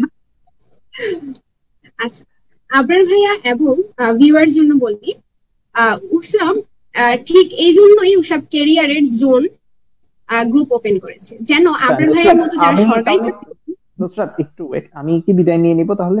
তুমি শেষ করে দাও। না না ভাইয়া, একটু একটু থাকে। আচ্ছা, আমি বিদায় নিয়ে নিই আগে। না ভাই, আচ্ছা, শেষ আমি তাহলে, হয়নি, মানে থাকতে পারেন। আচ্ছা, আচ্ছা, আমি থ্যাংকস গিভিংটা শেষ করে ফেলি, কারণ ও যারা আচ্ছা, যারা জি জি আয়োজন ভাইয়া, করতো শিওর আসলে। শিওর, জি ভাইয়া, হ্যাঁ, শিওর হ্যাঁ, শিওর শিওর। হ্যাঁ, প্রথমে হচ্ছে নুসরাতকে আসলে অনেক ধন্যবাদ এতক্ষণ এত সুন্দরভাবে পরিচালনা করার জন্য। এর পিছনে যারা ছিল, জাহিদ আমার সাথে যোগাযোগ করছে, জাহিদকে আসলে অনেক ধন্যবাদ এই আমাকে আমন্ত্রণ জানানোর জন্য, আমাকে কথা বলার সুযোগ করে দেওয়ার জন্য। আমি জানি আমি অতটুকু যোগ্য না কথা বলার আসলে, তারপরেও বলছি। অনেকে কারো যদি উপকারে থাকে তাহলে আমি আসলে অনেক খুশি হব। আর এর বাহিরে আমাদের 3টা ইউনিভার্সিটি, আর 3টা ইউনিভার্সিটির সকল স্টুডেন্টদের জন্য আমার অনেক ভালোবাসা, অনেক শুভেচ্ছা রইলো। কারো যদি কোনো প্রয়োজন হয় হায়ার স্টাডি, ইউএসএ পড়ালেখা নিয়ে বা অন্য কোনো প্রয়োজন নিয়েও যদি কোনো কিছু জানা থাকে বা প্রয়োজন থাকে, তাহলে অবশ্যই আমাকে ফেসবুকে নক করতে পারো। ইনশাল্লাহ আমি তোমাদের সবার হচ্ছে যে কোয়ারি সেগুলো আনসার করার চেষ্টা করবো, এবং কোনো যদি আমার পক্ষ থেকে সাহায্য করার সুযোগ থাকে তাহলে অবশ্যই আমি সাহায্য করব। আর পাশাপাশি হচ্ছে আমাদের ব্যাকগ্রাউন্ডে আজকে আছে হচ্ছে রিফাত, রিফাতকে অনেক ধন্যবাদ সুন্দরভাবে এই প্রোগ্রামটার টেকনিক্যাল সাপোর্ট দেওয়ার জন্য। আহ আর কি, আর সবার জন্য অনেক বেশি শুভকামনা এবং ভালোবাসা রইলো। আমার কাছে সাহায্য চাইতে কেউ আসলে সংকোচ করবে না। আমি একটু কম কথা বলি বা কম আহ, কারো কাছে অ্যাপ্রোচ করি, তাই বলে এমন না যে আমার আসলে অহংকার বা হচ্ছে আমি চুপচাপ বা একটু ভাব ধরে আছি, এরকম কোনো কিছু না, এরকম কেউ মনে করিও না। আমি আসলে সবার সাথে কথা বলতে চাই, বুঝতে চাই, কিন্তু আমি আসলে নিজে থেকে আগ বাড়িয়ে হয়তো বলতে পারি না। তো আগে থেকে যার মানে কারো কোনো কিছু লাগে অবশ্যই আমাকে নক করবে, আমি ইনশাল্লাহ সাহায্য করার চেষ্টা করবো। এবং সবার জন্য দোয়া রইলো। Thank you Nusrat. আসসালামু আলাইকুম। ভাইয়া থ্যাংক ইউ। আসসালামু আলাইকুম ভাইয়া। আচ্ছা, ভিউয়ার্স, যেটা বলছিলাম, যারা স্কলারশিপ নিয়ে আবরার ভাইয়ের মতো পড়তে চান, বিদেশে পড়ালেখা করতে গিয়েছেন, এবং যারা প্রিপারেশন নিয়েছেন, সবাই যদি উসাব কেরিয়ার জোন গ্রুপে সার্কুলার খুঁজতেন, যারা বাহিরে ওনার স্কলারশিপ আপডেটেড দিলেন, সবাই যদি হেল্প করেন তাহলে আমাদের 3 ক্যাম্পাসে সবাই জানতে পারবে ইনশাল্লাহ। ভাইয়া আপনিও আমাদেরকে গ্রুপের মাধ্যমে সবসময় কানেক্টেড থাকবেন এবং হেল্প করবেন। ভিউয়ারের এই বিষয়ে আমাদের আপনার মতামত কি, কমেন্ট করে এখনই জানান, ওকে? আর দেখতে দেখতে আমরা অনুষ্ঠানের শেষ দিকে চলে এসেছি। প্রোগ্রামটি কেমন লাগলো কমেন্টে জানাতে ভুলবেন না অবশ্যই, অথবা গ্রুপে পোস্ট করেও জানাতে পারেন। আপনার কাছে আমার শেষ প্রশ্ন যেটা, সেটা হচ্ছে